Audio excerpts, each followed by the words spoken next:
నమస్తే. నేను మీ కుప్ప పద్మిని. ఇన్నాళ్ళు మీ సపోర్ట్‌ని నాకందిస్తూ, మీ ప్రేమని నాకందిస్తున్న ప్రతి ఒక్కరికి కృతజ్ఞతలు.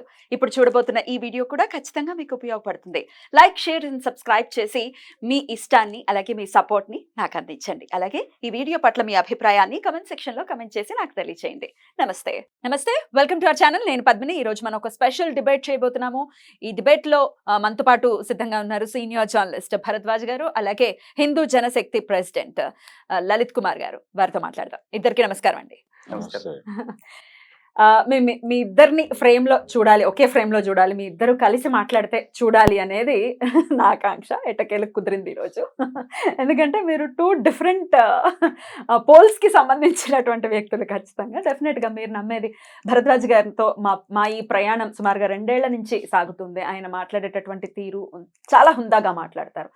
చెప్పేటటువంటి పాయింట్ కొంతమందికి నచ్చచ్చు, నాకు నచ్చకపోవచ్చు. That is different. But then పాయింట్ని చాలా హుందాగా మాట్లాడటం ఆయనకు మాత్రమే చెల్లు. ఇంకెవరు అలా ఉండలేరేమో అని అనిపిస్తుంది. Is always inspiring me. And అలాగే లలిత్ గారు మీరు చెప్పేటటువంటి పాయింట్ని కూడా చాలా స్ట్రాంగ్గా, ఏదైతే అవసరమో దాన్ని అద్భుతంగా మీరు తీసుకెళ్తూ ఉన్నారు. సో ఇద్దరు నాకు చాలా చాలా ఫేవరెట్ పర్సన్స్. రైట్. అయితే ఈరోజు నేను అడిగేటటువంటి మొదటి ప్రశ్న, సెక్యులరిజం. కొంతమంది మేధావులు అనే మాట ఏంటంటే, ఇండియాకి అసలు సెక్యులరిజం అనేది చాలా ప్రమాదకరం, అసలు ఉండకూడదు. ఈ సెక్యులరిజం అనేది మనది కాదు, మనం అడాప్ట్ చేసుకున్నాము, అది చాలా చాలా ప్రమాదకరం అని కొంతమంది మేధావులు మాట్లాడుతూ ఉంటారు. మీ పాయింట్ ఆఫ్ వ్యూ ఏంటి? మీ పాయింట్ ఆఫ్ వ్యూ ఏంటి? రెండు కూడా తెలుసుకోవాలనుకుంటున్నాను. ముందుగా ఎవరు మొదలు పెడతారు? భరద్వాజ్ గారు. సార్ చెప్పండి సార్. అంటే సెక్యులరిజం అంటే లౌకికవాదం అని చెప్తాం మనం మామూలుగా. లౌకికవాదం అంటే అన్ని మతాలు ఒకే దగ్గర ఉన్నప్పుడు, ఎక్కువ మతాలు ఒకే దగ్గర ఉన్నప్పుడు ఇవన్నీ కూడా ఒకదాంతో ఒకటి స్నేహభావంతో ఉండాలి, వీటన్నిటినీ సమానంగా చూడాలి అనే ఉద్దేశం. అంతే. లౌకికవాదం అంటే అంతకు మించి ఏం కాదు. సో దీన్ని అడాప్ట్ చేసుకోవడానికి తప్పేం లేదు. తప్పేం లేదు. అంటే 4 ఇప్పుడు మతరాజ్యం కాదు ఇది. మతరాజ్యం అయితే లౌకికవాదంతో సంబంధమే లేదు. లేదు, మతరహిత రాజ్యం అయినా కానీ లౌకికవాదం అక్కర్లేదు. అంటే మతమే ఒక పిచ్చి అని అనుకుంటే, అంటే మతం ఒక పిచ్చి అనుకుంటే 4 మతాలు ఒకే దగ్గర ఉండాలి అనుకోవడం పిచ్చాసుపత్రి లాంటి కాన్సెప్ట్ అనే పద్ధతిలో కూడా కొంతమంది వ్యాఖ్యానాలు చేశారు లౌకికవాదానికి. లౌకికవాదం అంటే ఏమీ కాదు, పిచ్చాసుపత్రి అని చాలా ఒక ప్రముఖ రచయిత వ్యాఖ్యానం చేయటం నేను చదివా. కాబట్టి అదొక యాంగిల్, అదొక కోణం. కానీ 4 మతాలు ఒక దగ్గర ఉన్నప్పుడు స్నేహభావంతో మెలగాలి అనేది, ఒకరిని ఒకరు గౌరవించుకుంటూ, ఒకరి పండగలు ఒకరు సెలబ్రేట్ చేసుకుంటూ, ఒకరి మీద ఒకరు ద్వేషభావంతో లేకుండా అంటే ఉండగలిగితే బాగుంటుంది అనేటువంటి ఒక ఆదర్శం. ద్వేషభావంతో హిందువులు లేరు కాబట్టే మిగతా మతం వాళ్ళు మన్నగలుగుతున్నారు ఇక్కడ అంటే మీరు ఏకీభవిస్తారా? అలా కాదండి. అంటే ద్వేషభావంతో లేరు కాబట్టి అనటంలోనే ఒక చిన్న దాన్ని ఏమిటంటారు, మేము ఉన్నాము అంటే మీరు లేరు అనేటువంటి సెన్స్ వస్తుంది. అసలు అది లేకుండా, అసలు ఆ ప్రస్తావనే లేకుండా ఉంటే మంచిది. అంటే ఇంకొక ముట్నూరి కృష్ణారావు గారు ఒక మాట చెప్పేవాడు. కృష్ణా పత్రిక సంపాదకుడు ఆయన. ఏ దేశంలో అయినా కానీ మెజారిటీ మతంలో అభద్రత ఉంటే ఆ సమాజంలో కొంత డిస్టర్బెన్స్ ఉంటుంది. అంటే మిగిలిన మతాల్లో కూడా కొంత ఆందోళన మొదలవుతుంది. అది ఏదో పద్ధతిలో మత కల్లోలాల దిశగా కదలచ్చు. కాబట్టి భిన్నమైనటువంటి మతాలు ఒక దగ్గర ఉన్నప్పుడు వీటి మధ్య స్నేహభావాన్ని అన్ని విధాలుగాను, కల్చరల్గాను, అంటే వాళ్ళ పాటలు వీళ్ళు పాడటం, వీళ్ళ సాహిత్యం వాళ్ళతో చదివించడం, ఇలా ఏదో ఒక ప్రక్రియ రెగ్యులర్గా నడుస్తూ ఉండాలి అని చెప్పాడు ఆయన. ఆయన ఆర్టికల్ ఉంది, ఆయన సంపాదకీయాల్లో ఉంటుంది. ముట్నూరి సంపాదకీయాలని తెలుగు యూనివర్సిటీ వాళ్ళు వేసినటువంటి పుస్తకంలో ఉంటుంది. ఇది జనరల్గా లౌకికవాదానికి సంబంధించినటువంటి ఒక వ్యాఖ్యానం. 4 మతాలు ఒక దగ్గర ఉన్నప్పుడు లౌకికవాదం అనేది అవసరమే. దేనికి అవసరం అంటే 4 మతాలు స్నేహభావంతో మెలగటానికి, అంతవరకే. అంతకు మించి దాని నుంచి వచ్చేటువంటి ప్రమాదం ఏమీ లేదు. రైట్. లలిత్ గారు, వాట్ ఈస్ యువర్ ఒపీనియన్? మొదటగా లౌకికవాదం అనేది ప్రమాదకరమా ప్రమాదకరం కాదా అనే చర్చకు వెళ్లే ముందు ఉపయోగమా ఉపయోగం లేదా అనేది మాట్లాడుకుందాం. Hmm. ఎస్, మేబీ సార్ చెప్పినట్టు కొన్ని సమాజాలకి బహుశా అది అవసరమేమో, కానీ భారతదేశం లాంటి చోట, సనాతన ధర్మం ఉన్న చోట లౌకికవాదం అనే పదం యొక్క ఉనికి కూడా ఇక్కడ అవసరం లేదండి. లౌకికవాదం అనే పదం వల్ల ఎటువంటి ప్రయోజనము ఉపయోగం కూడా లేదు. ఎందువలన? చెప్తానండి. Hmm. కాకపోతే దానికంటే ముందు క్లారిఫికేషన్ ఇవ్వాల్సింది ఏంటంటే, Hmm. ఇంత అనుభవజ్ఞులు అని చెప్పారు మీరు. కాకపోతే సార్ లౌకికవాదానికి చెప్పిన భాష్యం ఏదైతే ఉందో Hmm. అది దురదృష్టవశాత్తు తప్పు చెప్పారని చెప్పడానికి ముందుగా చింతిస్తున్నాను. ఎందుకని? ఎందుకంటే Hmm. లౌకికవాదం అంటే ఫస్ట్ ఆఫ్ ఆల్ అన్ని మతాల్ని గౌరవించుకోవటమో లేకపోతే అన్ని మతాల్ని సమానంగా చూడటమో కాదండి.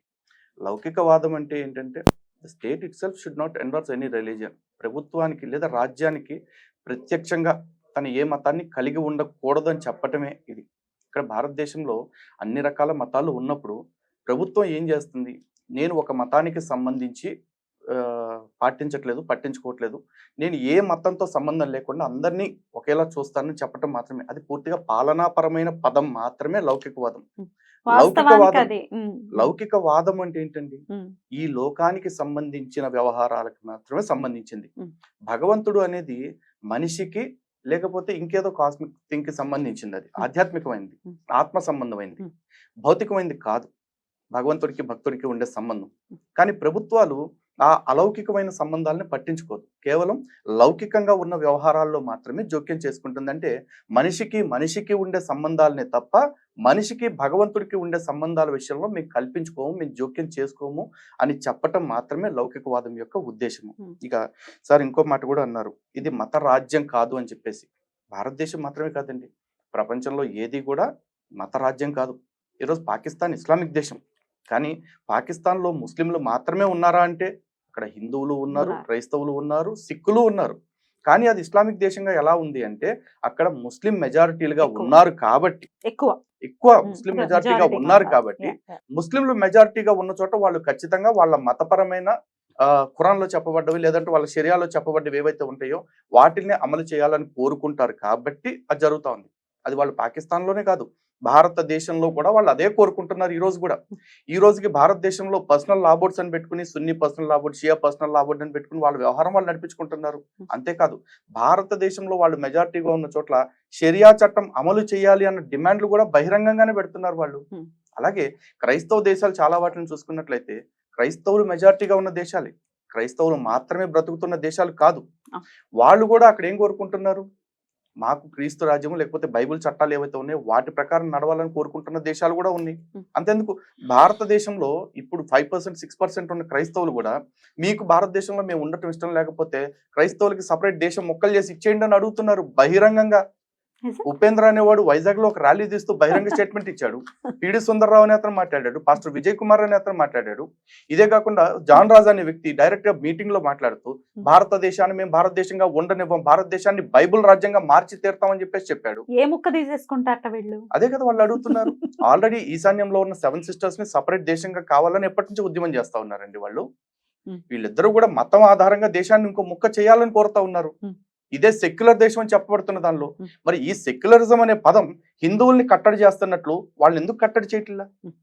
ఎవరిని కట్టడి చేయకుండా ఈ దేశం మెజారిటీలకు మాత్రమే ముక్కు తాడేయటానికి చేయబడింది అయితే గనక మరి ఈ దేశానికి అది అవసరమా, ప్రయోజనకరమా? మీ సమాధానం ఏంటి సార్? అంటే లౌకికము అనటంలోనే భగవంతుడికి సంబంధం లేని వ్యవహారం అనే సెన్సే. అంటే మతానికి సంబంధించిన ఏ విషయాన్ని ప్రభుత్వం పట్టించుకోనక్కర్లేదు అనేది సెన్స్. అయితే ఇక్కడ సనాతన ధర్మం ఉంది అనేది ఒక మాట వచ్చింది. సనాతన ధర్మం ఉంది అనటంలోనే వాళ్ళు ఏం కోరుతున్నారో వీళ్ళు కూడా అదే కోరుతున్నారు. ఏమిటి? ఇప్పుడు వాళ్ళు ఎలాగైతే మతరాజ్యము అంటున్నారు, ఇస్లాం హిందువులు కూడా అలాగే మత రాజ్యమే కావాలి అనుకుంటున్నారు అంటున్నారు. అంతే. మెజారిటీ మతరాజ్యం కావాలా, మైనారిటీల మతరాజ్యం కావాలా? ఇది ఈ చర్చ ఏంటంటే ఈ దేశంలో ఉన్నారు చాలా మతాల వాళ్ళు ఉన్నారు ఇక్కడ, ఉండనివ్వండి వాళ్ళని. ఇప్పుడు ఈ దేశం ఇస్లామిక్ దేశం కావాలనో లేకపోతే హిందూ రాజ్యం కావాలనో లేకపోతే క్రిస్టియన్ స్టేట్ కావాలనో అని అనుకోనక్కర్లేదు. ఇక్కడ ఉన్నటువంటి మనుషులందరూ మనుషుల్లాగా బతకగలిగే పరిస్థితి ఉంటే చాలు. అంతే తప్ప మతరాజ్యం అనే సెన్స్‌లో వెళ్ళక్కర్లేదు. అంటే దీన్ని పొలిటికలైజ్ చేయొద్దు మతాన్ని అనేది. హ్మ్. పొలిటికలైజ్ చేయటం అనేది ఎక్కడ మొదలైంది? ఒక ప్రయోజనం కోసం మొదలైంది. నిజానికి దేశాన్ని చాలా సంవత్సరాలు ఇస్లాం పరిపాలకులు పరిపాలించారు. అంత మాత్రం చేత ఇది ఇస్లాం స్టేట్‌గా మారిపోయి ఉండాలి కదా! అప్పుడే మారలేదు కదా! వాళ్ళ మీద ఒక అభియోగం వీళ్ళందరినీ మతం మార్చేస్తున్నారు అది ఇది అని కదా! అటువంటి ప్రమాదం ఏం జరగలేదు. ఒకవేళ ఫ్యూచర్ లో జరిగితే ఏంటి, దానికి ఎవరు జవాబుదారీ? 1000 సంవత్సరాల పైన వాళ్ళు పరిపాలించినప్పుడే అప్పుడే ఏమీ సాధ్యపడలేదు, జరగలేదు. ఇప్పుడేం సాధ్యపడుతుంది అని అంటున్నారు. అయినా అసలు సెక్యులరిజం ఖచ్చితంగా ప్రమాదకరమే, అది అవసరం లేదు అంటున్నారు వారు, సూటిగా చెప్తున్నారు. అక్కర్లేకపోతే ఏం కావాలని? ఉమ్. అహ, అసలు అది అక్కర్లేదు. ప్రమాదకరం, అసలు ఓకే, అది ఉండటం ప్రమాదకరమే. ప్రమాదకరం. లౌకికవాదం అనేది ఉమ్. లేదు. ఉమ్. తీసేసిన తర్వాత ఏమిటి ఆదర్శం? ఉమ్. ఏ తరహాలో ఉండాలి ఉమ్. రాజ్యం? ఏ తరహాలో ఉండాలనేది me what is your opinion? డెఫినెట్గా చెప్తానండి. ఉమ్. సెక్యులరిజం అనే పదం లేకపోతే ఎలా ఉండాలి అంటే, సెక్యులరిజం అనే పదం రాకముందు భారతదేశం ఎలా ఉంది? అలా ఉండాలి అని 1950లో రాజ్యాంగం రాయబడితే మనకి రాజ్యాంగం అమల్లోకి వస్తే ఉమ్. 1950 నుంచి 76 వరకు కూడా భారతదేశంలో ఎక్కడ మత ఘర్షణలు జరగలేదు. భారతదేశంలో ఎక్కడ కూడా విపరీతాలు ఏం జరగలేదు. ఇప్పుడు ఎలా ఉందో అప్పుడు అలాగే ఉంది వాతావరణం. అప్పుడు కూడా పరమత సహనం ఉంది. అండ్ సెక్యులరిజానికి టాలరెన్స్ కి చాలా డిఫరెన్స్ ఉందండి. ఉమ్. రిలీజియస్ టాలరెన్స్ కి. ఆ రోజు సెక్యులరిజం అనే పదం లేదు కాబట్టి ప్రభుత్వాలు ఏమన్నా ఇబ్బడి ముబ్బడిగా హిందువులకు దోచిపెట్టాయా? నెహ్రూ గాని, ఇందిరాగాంధీ గాని, ఇంకెవరన్నా గాని ఉమ్. ఏం లేదు. ఉమ్. కానీ సెక్యులరిజం అనే పదం వచ్చిన తర్వాతే కదా ఉమ్. హజ్ యాత్రలు వెళ్తానికి ఒక మతానికి డబ్బులు ఇస్తున్నారు, ఉమ్. హోలీ ల్యాండ్స్ వెళ్తానికి ఇంకో మతానికి డబ్బులు ఇస్తున్నారు, దర్గాలు షాదీఖానాలు కట్టుకోవడానికి, మసీదులు కట్టుకోవడానికి డబ్బులు ఇస్తున్నారు, మనం చర్చ్ ప్లాంటేషన్ కోసం డబ్బులు ఇస్తా ఉన్నారు. హిందూ గుళ్ళని హిందూ గుళ్ళని దోచేస్తున్నారు. మాత్రం ఉమ్. హిందూ దేవాదాయ శాఖ అని పెట్టేసి ఆ దేవాదాయ శాఖ నుంచి వచ్చే డబ్బులన్నింటిని మాత్రం ప్రభుత్వ ఖజానాల్లోకి గుత్తగా వేసుకుంటున్నారు, హిందూ దేవాలయాల్ని కబ్జాలో పెట్టుకుని. ఉమ్. ఉమ్. మరి సెక్యులరిజం అన్నప్పుడు మతరహితమైన ప్రభుత్వాలు అన్నప్పుడు ఏ మతానికి సంబంధించింది నీ కంట్రోల్లో పెట్టుకోకూడదు కదా. ఎందుకు పెట్టుకుని అండ్ ఆర్టికల్ 25, 26, 27 ప్రకారము మా మతపరమైన వ్యవహారాలు మేము నిర్వర్తించుకోవటానికి మాకు పూర్తి స్వేచ్ఛ రాజ్యాంగం ఇచ్చింది కదా. నీ పెత్తనం ఏమిటి? మిగతా అన్ని మతాలకి మత స్వేచ్ఛ ఉన్నప్పుడు, మిగతా అన్ని మతాల వాళ్ళకి వాళ్ళ మత కేంద్రాలు నిర్వహించుకునే స్వతంత్రం ఉన్నప్పుడు, స్వేచ్ఛ ఉన్నప్పుడు, ఒక్క హిందువులమైన మా మీద మాత్రమే నీ అజమాయిషి ఏంటి? ఇది ఎక్కడ సెక్యులరిజం మరి?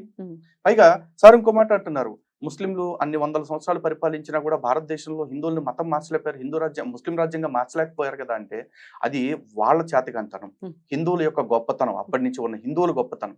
కానీ ఈ రోజుకి కూడా ముస్లింలు ఎవరైతే ఉన్నారో వాళ్ళు భారతదేశాన్ని ఇంకా ముస్లిమ్స్ గా మార్చాలని చూస్తూనే ఉన్నారు. ఆ ప్రాజెక్ట్ పేరే కదా గజ్వాయ్ హింద్ అనేది, unfinished task of making India as Islamic nation. ఆ గజ్వాయ్ హింద్ అనేది ఇప్పటికీ కూడా నడుస్తా ఉంది. ఆ గజ్వాయ్ హింద్ ప్రాజెక్ట్ కింద కొన్ని వేల కోట్ల రూపాయలు పెట్రోల్ డబ్బులు ఇబ్బడి ముబ్బడిగా భారతదేశానికి వస్తా ఉన్నాయి. ఆ డబ్బులతోనే లవ్ జిహాదులు చేస్తున్నారు, ఆ డబ్బులతోనే ల్యాండ్ జిహాదులు చేస్తున్నారు, ఆ డబ్బులతోనే ఈ రోజున మతోన్మాద పార్టీలు కూడా చివరికి సెక్యులర్ పార్టీలాగా గుర్తించబడుతున్నాయి.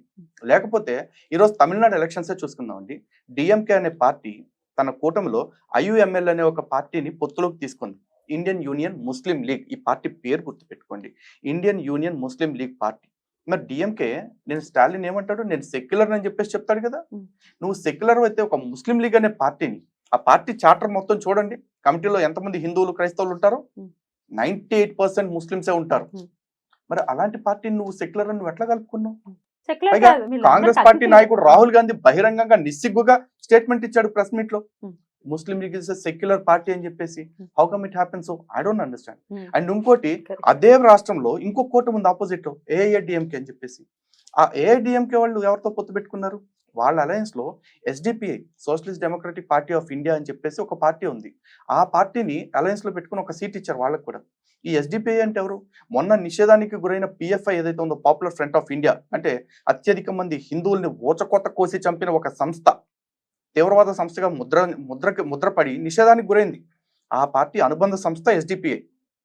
పిఎఫ్ఐ నిషేధానికి గురైనప్పుడు పిఎఫ్ఐ అనేది ఒక డెమోక్రాటిక్ సంస్థ, అలాంటి సంస్థని ఎట్లా నిషేధిస్తారు అంటూ గొంతెత్తి మాట్లాడింది ఎస్డిపిఐ. అలాంటి పార్టీతో ఏఐడిఎంకే పొత్తు పెట్టుకుంది. ఇప్పుడు ఇక్కడ చూసుకుంటే మనకి ఏ పార్టీ అధికారంలోకి వస్తే ఆ పార్టీ ఎంఐఎంతో అంటగాగుతారు, మజ్లిస్ ఇత్తహాద్ అల్ ముస్లిమీన్. మరి ఇది కూడా సెక్యులర్ పార్టీ కింద చలామణి అవుతుంది. Hmm. వై ఓన్లీ హిందువుల కోసం మాట్లాడే పార్టీ మాత్రమే కమ్యూనల్ అవుతుందో నాకు అర్థం కావట్లేదు. ఇది ఎక్కడ విచిత్రం అండి? సార్ మీరు ఆన్సర్ చేయాలి సార్ సూటిగా. సూటిగానే చెప్తున్నానండి. Hmm. అయితే ఇక్కడ మైనారిటీ Hmm. మైనారిటీ నేను sorry to disturb sir. Sir చెప్పిన దానిలో ఇందాక కంటిన్యూషన్ ఒక మాట ఉందండి. భారతదేశం గురించి మాట్లాడుతూ ఇక్కడ సనాతన ధర్మం ఉంది అంటున్నారు. అలా అంటే అది కూడా మతపరంగా ఆలోచనే కదా అని చెప్పేసి అంటున్నారు. ఒకటండి, ఇస్లామిక్ దేశాలకి, ముస్లిం దేశాల, క్రైస్తవ దేశాలకి, సనాతన ధర్మం పాటించే భారతదేశానికి బోల్డ్ అంత వ్యత్యాసం ఉంది. కారణం ఏంటంటే 2000 సంవత్సరాల క్రితం క్రిస్టియానిటీ లేదు, కానీ ఈరోజు 151 క్రైస్తవ దేశాలు ఉన్నాయి. 1400 సంవత్సరాల క్రితం ఇస్లాం లేదు, కానీ ఈరోజు 60 ఇస్లామిక్ దేశాలు ఉన్నాయి. కానీ భారతదేశంలో సనాతన ధర్మం కొన్ని లక్షల సంవత్సరాల నుంచి ఉంది. బహుశా చరిత్రపరంగా చూసుకుంటే గనక సైంటిఫిక్ ఆధారాల ప్రకారం మాట్లాడితే కొన్ని వేల సంవత్సరాలనే అనుకుందాం. కొన్ని వేల సంవత్సరాల నుంచి ఇక్కడ సనాతన ధర్మం ఉంది. ఈ సనాతన ధర్మం ఉన్న చోట జీరోతో మొదలైన క్రిస్టియానిటీ ఈ రోజు క్షేమంగా ఉంది. మరి మనది ఇస్లాం ఈ రోజు క్షేమంగా ఉంది. హైందవం ఎందుకు స్ప్రెడ్ అవ్వట్లేదు? అదే చెప్తున్నా అండి. భారతదేశంలో హిందువులు ఎవరికి కూడా టార్గెట్లు పెట్టలేదు. నువ్వు ఈ మతాన్ని పాటిస్తున్నావు కాబట్టి నీకు స్వర్గం కావాలంటే ఇంకో 10 మందిని నీ మతంలోకి మార్చు అని నాకు లేదు. నువ్వు ఇంకో 10 మందిని నీ మతంలోకి మారిస్తే నీకు స్వర్గంలో నీకు కన్యలను ఇస్తాడు, లేకపోతే పరలోకంలో నీకు మందు పాత్రలు ఇస్తాడని చెప్పి నాకు ఎవరు రాయలేదు, చెప్పలా.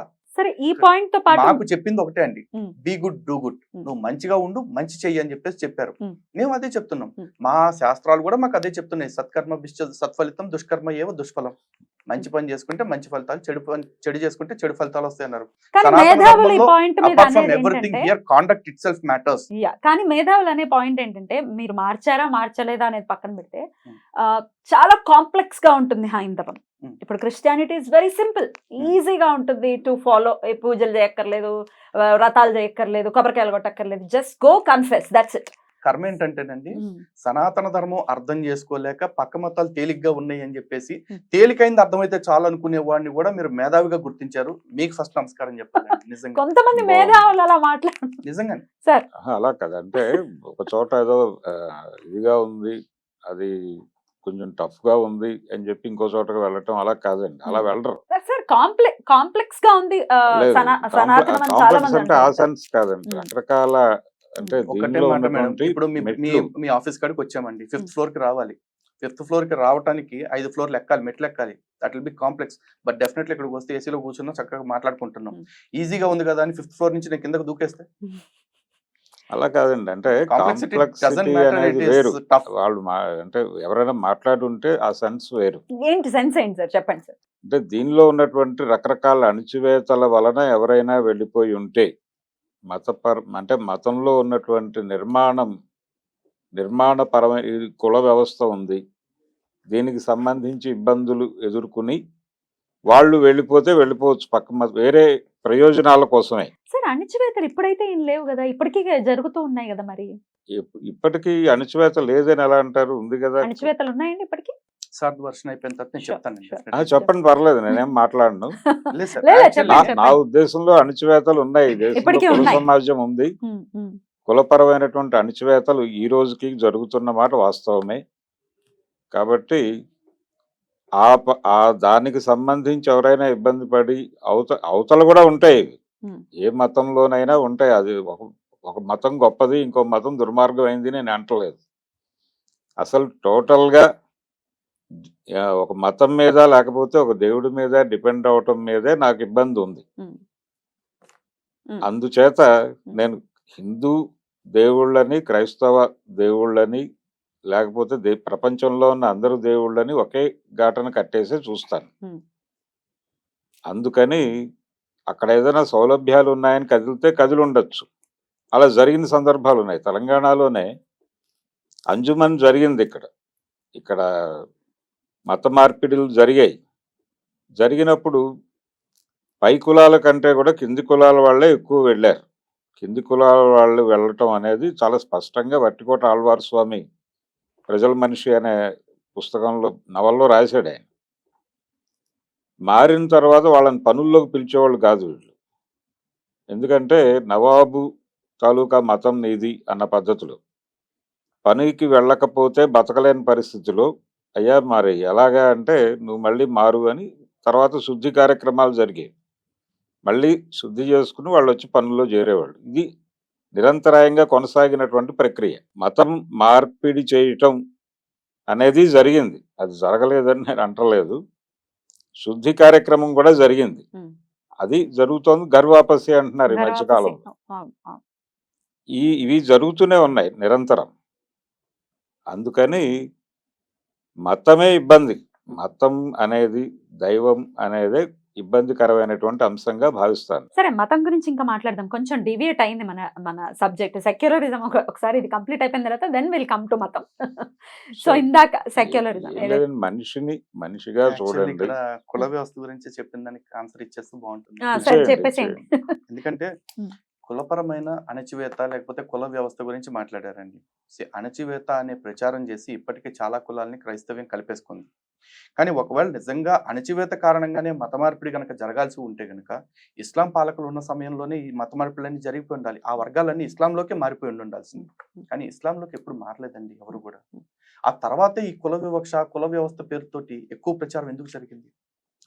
అణచివేత అనేది సనాతన ధర్మం ఎక్కడా చెప్పలేదు. చాలా మంది మనుధర్మ శాస్త్రంలో అట్లా ఉంది, ఇట్లా ఉంది అంటారు. మనుధర్మ శాస్త్రంలో లేదు, ఎక్కడా లేదు.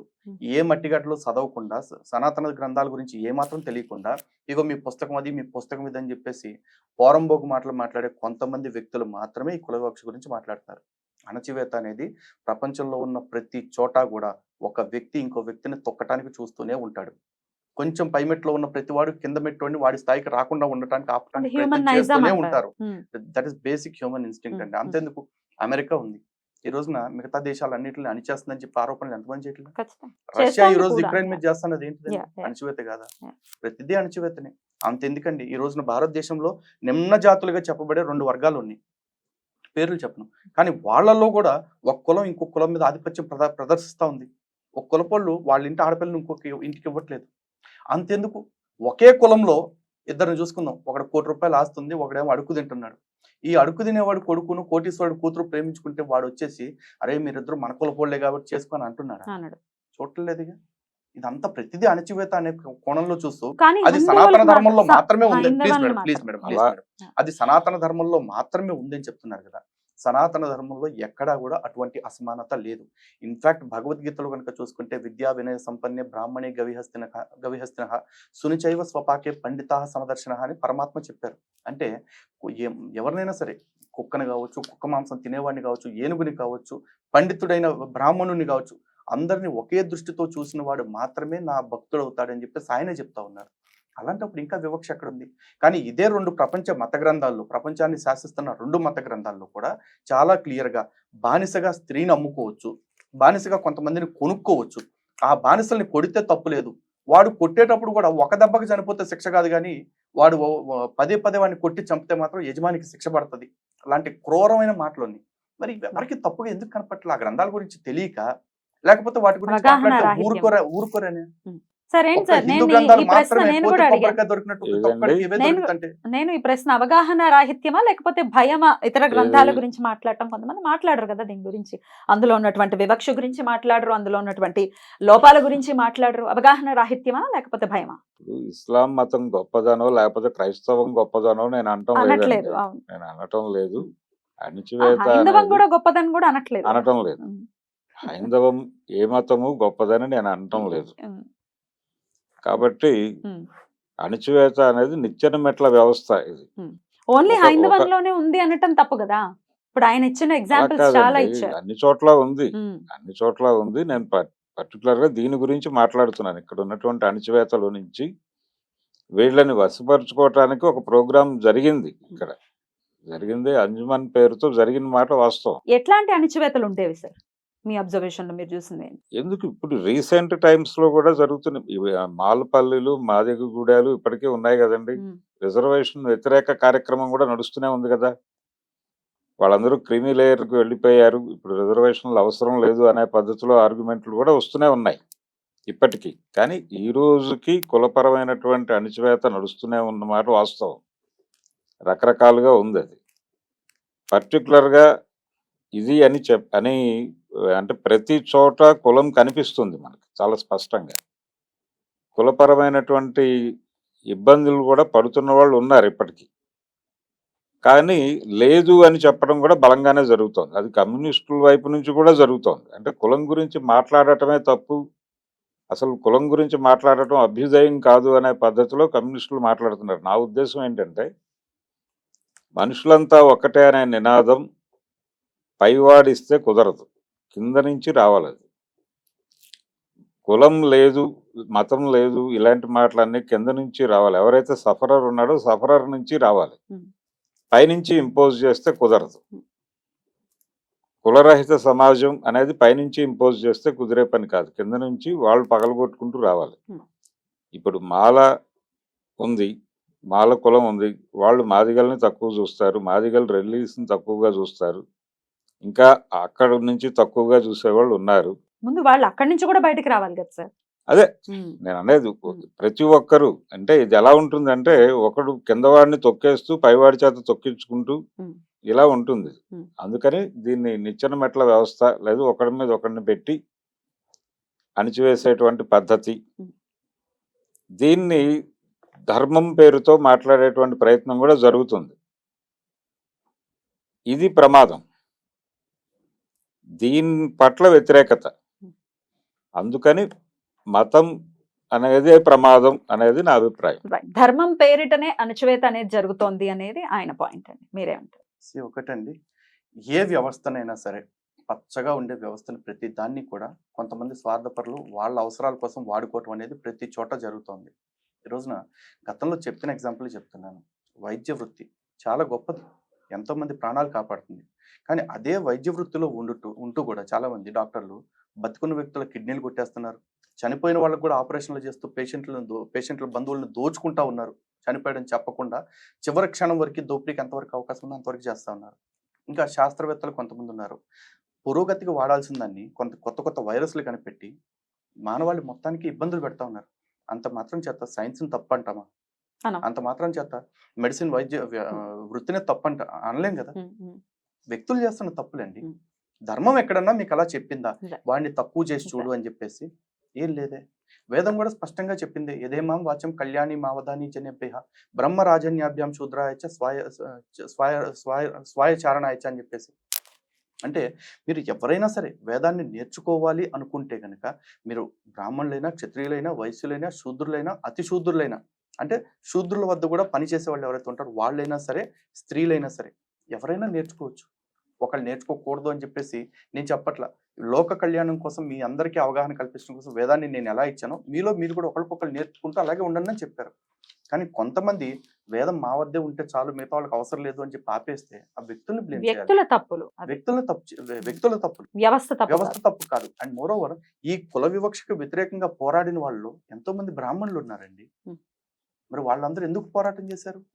అంటే వ్యక్తుల వల్ల వచ్చింది గ్రంథాల్లో లేదు కాబట్టి దీన్ని మా పూర్వీకులు ఎవరో తప్పు చేసి ఉండొచ్చు, దాన్ని మేము సరిచేస్తామని వాళ్ళు పోరాటాలు చేశారు. ఒక కులం మొత్తాన్ని కూడా తప్పు పట్టకూడదండి కొంతమంది వ్యక్తుల కారణంగా. ఈ రోజున చూసుకుంటే ఏ కులంలో కూడా 100% మంచోళ్ళు 100% చెడ్డోళ్ళు ఉండరు. సమాజం మొత్తం అంతే కదా. అరే ఒక మనిషే అన్ని వేళల్లో మంచిగా ఉండలేడు, కాసేపు వాళ్ళు చెడు చూపిస్తాడు ఎవడో ఒకడికి. అలాంటిది మొత్తం అందరినీ ఒకే ఘటన కట్టి ఎట్లా మాట్లాడతారు? అండ్ హిందూ వ్యవస్థ గురించి మాట్లాడారు. మరి ఇస్లాంలో పాస్మండ ముస్లిమ్స్ గురించి ఎంత వేదన పడుతున్నారు వాళ్ళు. వాళ్ళ మీద తీవ్రమైన వివక్ష నడుస్తూ ఉంది. దాని గురించి ఎవరు పట్టించుకోరా? పాస్మంద ముస్లిమ్స్ అంటే ఏంటి? వాళ్ళు కూడా ముస్లిమ్స్ లో అట్టడుగు వర్గాలు. పాస్మంద ముస్లిమ్స్ కాదు, లేకపోతే అహ్మదియా ముస్లిమ్స్ అని చెప్పేసి వాళ్ళలో ఒక సెక్ట్ ఉంది. వాళ్ళ మీద విపరీతమైన దాష్టికాలు జరుగుతూ ఉన్నాయి. వాళ్ళది ఈవెన్ వాళ్ళని మసీదుల్లోకి రానివ్వరు, వాళ్ళ ఇళ్ళకి ఆడపిల్లలు ఇచ్చుకోరు వాళ్ళు కూడా. మరి ఎందుకని వాళ్ళు ఎవరు మాట్లాడరా? హిందువుల్లో ఉన్న కులాలే ఎందుకు కనపడుతున్నాయండి? ఈ రోజున హిందువులకే చూసుకుంటే మాకు కమరామాలయం, కాపు రామాలయం, మాల రామాలయం, మాదిగ రామాలయం ఉండవు. ఒకటే రాముడు, ఒకటే రామాలయం, ఒకటే రామాయణం, భగవద్గీత, భారతం, పురాణం అన్నీ ఒకటే. కానీ మీకు ఇస్లాంలో చూసుకుంటే సున్నీ మసీదుకి షియాస్ రారు, షియాల మసీదుకి సూఫీలు రారు, సూఫీలు దర్గాల్లోకి వీళ్ళిద్దరు పోరు. ఉన్నాయి.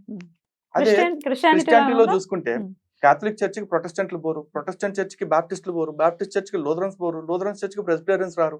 వాళ్ళ బైబుల్ వేరు, వీళ్ళ బైబుల్ వేరు. మాకట్లా లేదు కదా. ఏంటండి ఏం చెప్తున్నా? 2 భాగాలు.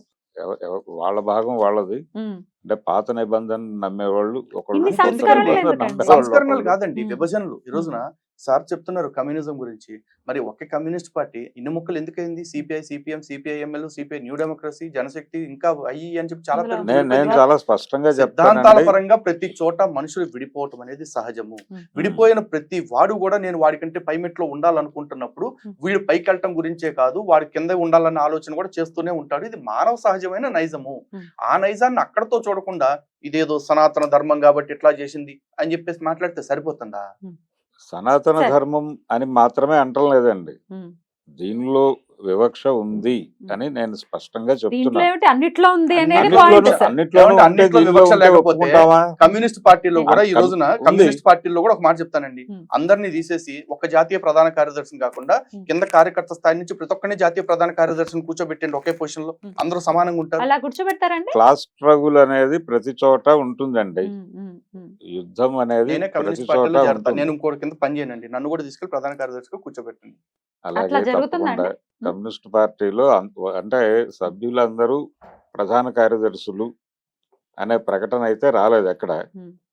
కానీ ఆ, కార్మిక వర్గ నియంతృత్వము అనే మాట వాడాడు ఆయన.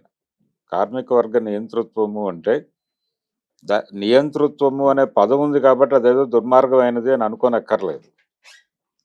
ఒక 5గురు పెట్టుబడిదారులు 95 మందిని అణిచివేసి దాన్ని ప్రజాస్వామ్యం అని చెప్పొచ్చు. అయితే ఈ 95 మంది ఆ 5గురిని కంట్రోల్లోకి తీసుకుని వాళ్ళు కార్మిక వర్గ నియంతృత్వం అంటున్నారు. నిజానికి అది అత్యధిక ప్రజాస్వామ్యం. కమ్యూనిజం అనేది అదొక అక్కడ కూడా రకరకాల గొడవలు ఉన్నాయి. అక్కడ కూడా కులపరమైనటువంటి అక్కడ మతాలు కూడా ఉన్నాయి. ఇప్పుడు కమ్యూనిజం లో మళ్ళీ మతాల ఉన్నాయండి, ఉన్నాయి ఉన్నాయి కుల చాలా కుల స్పష్టంగా ఉంది. వైషమ్యాలు కూడా ఉన్నాయి. ఇప్పుడు హిందుత్వ ప్రభావం కమ్యూనిస్ట్ పార్టీల మీద కూడా ఏ లెవెల్లో అంత ఉంది ఎందుకండి, అని నేను పరిశోధన పీపుల్స్ చేస్తున్నాను. వార్ గ్రూప్ ఒకానొక సందర్భంలో కమ్మ డామినేషన్, బ్రాహ్మణ డామినేషన్, రెడ్డి డామినేషన్ అని కొట్టుకున్న సందర్భాలు కూడా ఉన్నాయి. ఆహా. ఇప్పుడు హిందూ ఒక దళితుడు ఆ పార్టీకి జాతీయ కార్యదర్శిగా కూడా ఉన్నాడు. People's party people's war See, party. అదే మరి చూసుకుంటే ఈ రోజు భారతీయ జనతా పార్టీకి కూడా దళితుడు జాతీయ అధ్యక్షుడిగా చేశారు. ఇప్పుడు బంగారు లక్ష్మణ్ గారు ద్రౌపది ముర్ము కానీ ఎవరు? ఆయన్ని ఒక ఆయన ప్రెసిడెంట్ మీద గా కూడా అవినీతి బురద వేసి పక్కకి నెట్టేశారు కదండి దయనీయంగా. అంటే ఆయన మీద కాబట్టి బురద వేసి నెట్టేశారని మీరు అంటున్నారు. అదే ఒక అగ్రకులం వ్యక్తి మీద అది జరుగుంటే, అదేమిటి అగ్రకులాల వాళ్ళు ఇలాంటి అంటే మీరు పెద్ద ఇప్పుడు ఆయన దళితుడిని చేశారు అని చెప్పాను, దాన్ని అక్కడ వరకు వదిలేకుండా ఆయన పక్కకు తప్పించిన విధానం గురించి మాట్లాడుతున్నారు కదా. అవును. మరి ఇప్పుడు మీరు సిపిఎం పార్టీలో, సిపిఐ పార్టీలో ఎక్కడ ఎవరి మీద ఎటువంటి అవినీతి ఆరోపణలు జరగలేదా ఎప్పుడు? ఎందుకు జరగలేదు? మరి ఆ టాపిక్స్ లోకి ఎందుకంటే ఇప్పుడు ఉమ్. అక్కడ మీరు ఒక కులానికి సంబంధించిన వ్యక్తిని మీ పార్టీకి అధ్యక్షుడిగా చేశారని చెప్పారు. మీరు అంటే మీరు ఎండార్స్ చేస్తున్న పార్టీకి, నేను ఇంకో పార్టీకి రైట్ వింగ్ పార్టీ కూడా చేశారని చెప్పారు. Confine to the same topic. లేదు లేదు మీరు ఇందాక Hmm. అక్కడ కూడా రెడ్లు వీళ్ళే అవుతారు అంటే చెప్తున్నాను నేను. అంటే ఒకటండి, ఇప్పుడు గనక చూసుకుంటే సిపిఎం పార్టీ, సిపిఎం పార్టీలకి చూసుకుంటే జాతీయ స్థాయిలో ఎంతమంది దళితులు అధ్యక్షులుగా చేశారు, ప్రధాన కార్యదర్శులుగా చేశారు చెప్పమనండి. ఉన్నారండి దళితులు ఇప్పుడు ఎవరైనా? ఎవరు లేరు, ఇప్పుడు దాకా ఎవరు చేయలేదు. ఒకళ్ళిద్దరు సిపిఎం ఉన్నారు పార్టీకి కానీ ఎవరు చేయలేదు. లేదు సిపిఐలో చేశారు. ఎవరండి పేరు మెన్షన్ చేయండి, పేర్లు మీకు ఐడియా ఉంది. సిపిఐలో బ్రాహ్మలు చేశారు. చేస్తారు. ఇప్పుడు దళితులు ఎవరైనా చేశారా ఆంధ్రప్రదేశ్ లోనే అనేది? చూసుకుంటే కమ్మవాళ్ళు చేశారు, రెడ్లు చేశారు, ఎందుకు బ్రాహ్మణులు తమిళనాడు చేశారు. నుంచి వచ్చిన రాజా ఉమ్. పరిస్థితి ఏమిటి? ఆయన ఏ కులం? ఉమ్. రాజా గారు ప్రధాన కార్యదర్శి చేయలేదండి సిపిఐ పార్టీకి, ఏమండి ఆయన సిపిఎం కి. సిపిఎం కాదు సిపిఐ. ఆయన ఏం ప్రధాన CPI. కార్యదర్శిగా చేయలేదు, జాతీయ ప్రధాన కార్యదర్శిగా. లేదు ఆయన కీలకమైన పదవుల్లోనే కీలకమైన ఉన్నాడు. పదవులు కాదండి, అది నేను- ప్రధాన కార్యదర్శి. ప్రధాన అంటే కార్యదర్శి. సుదీర్ఘకాలం చంద్రరాజేశ్వరరావు గారే ఉన్నారు. ఉమ్. చంద్రరాజేశ్వరరావు గారు ఎవరండి? ఆయన కమ్మ. కమ్మ. ఉమ్. మాకినేని బసవపున్నయ్య గారు ఎవరండి? నేను చెప్తా కదా ఓపెన్ కమ్మ. గానే. ఉమ్. నేను చెప్తున్నా అదే, ఆ, కమ్యూనిస్ట్ నేను పార్టీలు కాదని కూడా అంటలేదు, అగ్రకులాల కమ్యూనిస్ట్ కబంధ పార్టీలో హస్తాల్లోనే ఉన్నాయండి. ఉమ్. ఉమ్. సో ఇక్కడ కమ్యూనిస్ట్ పార్టీ మీద కూడా హిందుత్వ ఇదే ప్రభావం టాపిక్ లోకి ఉందని నేను వెళ్తుంటే అనుకుంటున్నా. నేను చెప్తా, ఇట్లా మాట్లాడితే దానికి సమాధానం ఉండదు సార్. హిందుత్వం వల్ల ఎట్లా ప్రమాదం అవుతుంది ఆహా, సార్? ప్రభావం హిందూ ఉందంటున్నా. మతం వేరు ప్రభావం హిందుత్వ. ఉమ్. హిందూ హిందుత్వ మతం ప్రభావం వేరు. కమ్యూనిస్ట్ హిందూ పార్టీ మీద మతం ఉంది అనుకున్నప్పుడు మరి కమ్యూనిస్ట్ పార్టీ వాళ్ళని కూడా రోజు గుళ్ళకు రమ్మనండి, మీరు పూజలు పొలిటికలైజ్ చేసుకోమనండి. చేస్తున్నారు. మతాన్ని పొలిటికలైజ్ చేయడమే ప్రమాదకరం. సెక్యులరిజం అనే టాపిక్ ని కమ్యూనలిజం వైపు తీసుకొచ్చింది మీరు సార్ డిబేట్. కమ్యూనలిజం మాత్రమే కాదండి, మత ప్రమాదం ఉంది దేశానికి. సార్, హిందుత్వ secularism ప్రమాదంలో అనే భారతదేశం topic ఉంది అనుకుంటున్నాను మేడం, నేను. ఇప్పుడు సెక్యులరిజం అనే టాపిక్ తో మొదలైన మన డిస్కషన్ ని కొంత- కమ్యూనలిజం వైపు తీసుకొచ్చారు. కాదు. కమ్యూనలిజం నుంచి కమ్యూనిజం వైపు తీసుకెళ్తే కమ్యూనిజం లో కూడా కమ్యూనలిజమే కనపడుతుంది. ఉంది. That I have proven. Hmm. అయిపోయింది. Hmm. Let us get back to secularism again. Secularism నేను ఇందాక కూడా No, no. డివియేట్ అయిపోయింది పాయింట్. ఇక్కడ ఉమ్. ఒకటండి, ఉమ్. మతం అనేదే ప్రమాదము మతం అనేది. అనేదే ప్రమాదం. అది ఏ అంటే మతమైనా ఏ అనేది మతమైనా. ఆయన పాయింట్. ఓకే, మిగతా మతాల గురించి నేను మాట్లాడను, ఉమ్. ఎందుకంటే నేను హిందువుని కాబట్టి. ఉమ్. ఇక్కడ హిందువుకి ఒక నాస్తిక కోణంలో ఉన్నారు కాబట్టి సార్కి నాకు డిబేట్ కాబట్టి ఉమ్. హిందుత్వం గురించి అడుగుతున్నాను. ఉమ్. హిందుత్వం ఏ విధంగా ప్రమాదకరం ఏ మీరు విధంగా చెప్పండి. ప్రమాదకరం అనేది నేను చెప్పండి. కూడా అదే చెప్తున్నానండి. ఇప్పుడు ఆయన చెప్పినట్టే ఉమ్. నేను కూడా, అంటే ఎవరైనా ఒక ఆఫీస్లో పనిచేసిన వాళ్ళకి ఆఫీస్లో ఉన్నటువంటి లోపాలు ఏమిటో తెలుస్తాయి కాబట్టి అక్కడ అటాక్ అలాగే ఉంటుంది. ఉమ్. ఓకే సార్, డెఫినెట్ గా. ఇప్పుడు చాలా మంది ఏం మాట్లాడతారంటే, ఉమ్. హిందూ మతం గురించి మీరు మాట్లాడుతున్నారు, పక్క మతాల గురించి ఎందుకు మాట్లాడరు డెఫినెట్ గా అనే- మీ అనే- మీద అభియోగం ఉంది. అంటే దానికి నేను చెప్పే సమాధానం ఏంటంటే, నేను బతికింది ఈ సమాజంలో ఎక్కువ బతికాను కాబట్టి. అవగాహన ఎక్కువ ఉంది ఇక్కడ. అవగాహన ఉందని కాదు, నేను ఉమ్. బేసిక్ గా నేను అవగాహన సార్ అడుగుతుంది ఉంది కూడా అని అదే కూడా రిక్వెస్ట్ నేను చేస్తున్నాను, అంటలేదు. అడగటం కూడా రిక్వెస్ట్ చేస్తున్నాను. మీకున్న ఆ అవగాహన తోటి హిందుత్వం ఏ విధంగా ప్రమాదం ప్రమాదకరం అనేది అక్కడికి చెప్పండి. వెళ్దాం సార్. ఎందుకు మన మిగతా డిస్కషన్ అంతా మనకి లెంది అయిపోతుంది. లెంది అవనివ్వండి, పర్వాలేదు కానీ అసలు అంటే- హిందుత్వం No, no. ఎలా ప్రమాదం అది చెప్పండి. హిందుత్వ అనేది హిందుత్వం ఎలా ప్రమాదం? ఎందుకు ప్రమాదము అంటే, ఉమ్. ఇది ఈ హిందుత్వ అనేది ఒక పొలిటికల్ మోటోతో మొదలైనటువంటి వ్యవహారం. హిందువులని కన్సాలిడేట్ చేయటం కోసం మొదలైనటువంటి కార్యక్రమం. Hmm. ఎప్పుడైతే కన్సాలిడేట్ చేయాలి అని అనుకుంటారో, ఒక దగ్గరికి తీసుకురావాలి అనుకుంటారో, Hmm. ఇక్కడ ఇంకో ప్రమాదం ఉంది అని చెప్పే ప్రయత్నం మొదలవుతుంది. ఒక Hmm. ప్రమాదం ఉందన్నప్పుడే కదా కలిసేది అందరూ. మీ ఈ- ప్రాబ్లం హిందూయిజంతోనా హిందుత్వంతోనా సార్? హిందుత్వతో అంటున్నాను, హిందూ పొలిటికలైజ్ అయినటువంటి. హిందూ ధర్మంతో మీకు ఏ ప్రాబ్లం లేదు? ఏమండి, హిందూ ధర్మంతో మీకు ఏ ప్రాబ్లం లేదు అంతేనా? హిందూ మతం, హిందూ మతంతో ఆయన ప్రాబ్లం. ఓకే, టెక్నికల్ గా చూసుకుంటే రాజ్యాంగం ప్రకారం మన రిలీజన్ కాబట్టి ఓకే హిందూ మతం అనే హిందూ మాట్లాడదాం మతం కాసేపు. హిందూ హిందుత్వం. మతంతో మీకు ఏం ప్రాబ్లం లేదు? హిందుత్వతోనే నాకు ప్రమాదం హిందూ మతంతో మీకు ఏ ప్రాబ్లం లేదా? లేదు. ఓకే, ఓకే, హిందుత్వతో ప్రాబ్లం. హిందుత్వతో ప్రాబ్లం. హిందూ మతం కూడా హిందుత్వ ప్రమాదంలో ఉంది అనుకుంటున్నాను. హిందూ మతం కూడా హిందుత్వతో ప్రమాదంలో హిందుత్వ ఉంది. Okay, ప్రమాదంలో ఉంది అనుకుంటున్నాను. Definitely. ఏంటి సార్ హిందూ చెప్పనివ్వండి, ఆయన చెప్పండి సార్, ఒపీనియన్ ఒకసారి క్లారిటీగా చెప్పండి సార్. హిందుత్వ ఎలాగా? హిందూయిజానికి హిందుత్వకి ఏమిటి తేడా అసలు? అంటే మతం దాని మానాన అది ఉంటే ప్రమాదం లేదండి. అది అది కన్సాలిడేషన్ అనే ప్రోగ్రామ్ లో భాగంగా ప్రమాదం. పక్క మతాల ప్రమాదకరము ఇవన్నీ మాట్లాడటము, ఇది ఇబ్బందికరం. సమాజంలో ఒక ఎక్కడ హిందుత్వ అలా మాట్లాడుతోంది? లేదండి. ఎక్కడ లేదు, ఇప్పుడు మాట్లాడుతుంది? యాక్చువల్లీ సార్ మాట్లాడుతున్న డ్యూయల్ స్టాండర్డ్స్ ని ఎక్స్పోజ్ చేసే ఛాన్స్ నాకు ఇచ్చారు. అద్భుతంగా ఇస్తున్నారు, మీరు మాట్లాడండి, ఏం పర్లేదు. ప్లీజ్. సరే చెప్పండి సార్, ఏంటి అసలు హిందుత్వ అదే ఏంటి ప్రమాదం ఏమిటి చెప్పండి. హిందూ మతం ప్రమాదంలో ఉంది అని చెప్పడం ద్వారానే హిందువులను ఒక చోట కన్సాలిడేట్ తీసుకురావడం. చేయగలుగుతారు. ఈ చేసేటువంటి కార్యక్రమం చాలా కాలంగా జరుగుతోంది. హిందూ మహాసభ దగ్గర నుంచి నడుస్తున్న కార్యక్రమమే ఇది. ఇది ప్రమాదం. అంటే వీళ్ళు ఎప్పుడైతే ఈ మతం ప్రమాదంలో ఉంది అని ఎలా చెప్పగలుగుతారు? ఎక్కడి నుంచి ప్రమాదం అనే ప్రశ్న వస్తుంది. అది పక్క మతాల నుంచి ప్రమాదం. పక్క మతాల నుంచి ప్రమాదము అనే మాట ఎప్పుడైతే వచ్చిందో ఆటోమేటిక్గా అందరి మనసుల్లోనూ ఒక చిన్న ఇబ్బంది మొదలవుతుంది. అంటే జరిగిన విషయాలు చెప్తున్నాము అనే ఉద్దేశంతోనే చెప్తారు వీళ్ళు చాలా టాక్టికల్గా. ఆ చెప్పే క్రమంలో అవతల వాళ్ళు చాలా దుర్మార్గులు అనేది ఎస్టాబ్లిష్ చేస్తూ ఉంటారు. అలా చేయటం ద్వారా ఇక్కడ ఉన్నటువంటి ఈ దేశంలో ఉన్నటువంటి ఇతర మతాల వాళ్ళు ఉన్నారు ఇక్కడ, వీళ్ళు ఇబ్బంది పడతారు. ఈ మెజారిటీ మతంలో ఎప్పుడైతే అభద్రత కలిగిస్తారో, ఈ మెజారిటీ మతంలో కలిగిన అభద్రత తాలూకా ప్రభావం మైనారిటీల మీద కూడా పడుతుంది. వాళ్ళు కూడా తమని తాము ప్రొటెక్ట్ చేసుకునే ప్రయత్నాలు మొదలు పెడతారు. అప్పుడు ఘర్షణాత్మక కార్యక్రమాలు మొదలవుతాయి. ఇది ప్రమాదం. అందుకని హిందుత్వ కావచ్చు, లేదు ఏదైనా సరే మతోన్మాదము అనేది ప్రమాదం. అది ప్రస్తుతం భారతదేశాన్ని పట్టి పీడిస్తున్నటువంటి ఇబ్బంది. అది మెజారిటీ మతానికి సంబంధించిన ఉన్మాదము ఉంది ఇక్కడ. ఆ ఉండటము అనేది మాత్రమే ప్రమాదం. హిందూ మతోన్మాదం ఉంది ఇక్కడ అనేది ఆయన పాయింట్. ప్రాబ్లం ఏంటంటేనండి సార్, ఇందాకటి దాకా హిందుత్వంలో కుల వివక్ష ఉంది, కులాలన్నీ విడిపోయి హిందువులందరూ విడిగా బతుకుతున్నారు అన్నారు. ఇప్పుడు ఏమంటున్నారంటే హిందుత్వ పేరుతో వీళ్ళందరినీ కన్సాలిడేట్ చేయటం ప్రమాదం అంటున్నారు. Yeah. ఇందాకేమో Two విడిపోవటం different- ప్రమాదం అన్నారు, ఇప్పుడేమో ఏకం అవటం ప్రమాదం అని చెప్పేసి అంటున్నారు. Might be confused I think. Too అవును. Different points sir. అవును, నిజమే కదా. లేదు లేదు అంటే హిందూ మతంలో ఇంటర్నల్ ఉండే రివ్యూ వేరు. ప్రాబ్లమ్స్ చెప్తున్నారు. ఇంటర్నల్ గా మేము Internal విడిపోయి ఉంటే review వేరు. ప్రమాదం లేదు ఎవరికైనా సరే. ఉమ్, మేము విడిపోయి ఉంటే ఉమ్. ఎవరికి ప్రమాదం లేదు. మేము కలుస్తుంటే పక్క మతాల వాళ్ళకి ప్రమాదం, మైనార్టీలకు ప్రమాదం ఇంటర్నల్ అని గా చెప్పేసి కలవండి, అంటున్నారు. ఇంటర్నల్ గా కలవండి. కాదు. మళ్ళీ మీరు ఇక్కడ ప్రమాదంలో ఉన్నారని చెప్పి పక్క వాళ్ళని భయపెట్టడం గతంలో ఎందుకు? గతంలో ఒక స్టేట్మెంట్ ఇచ్చారండి. మన భారతదేశానికి సంబంధించిన ఒక ప్రఖ్యాత పాలిటిషియన్ ఇచ్చారు. No minority can be safe by constantly irritating their neighbouring majority అని చెప్పేసి. ఇది భారతదేశానికి కాదు, ప్రపంచంలో ఉన్న ప్రతి దేశానికి వర్తిస్తుంది.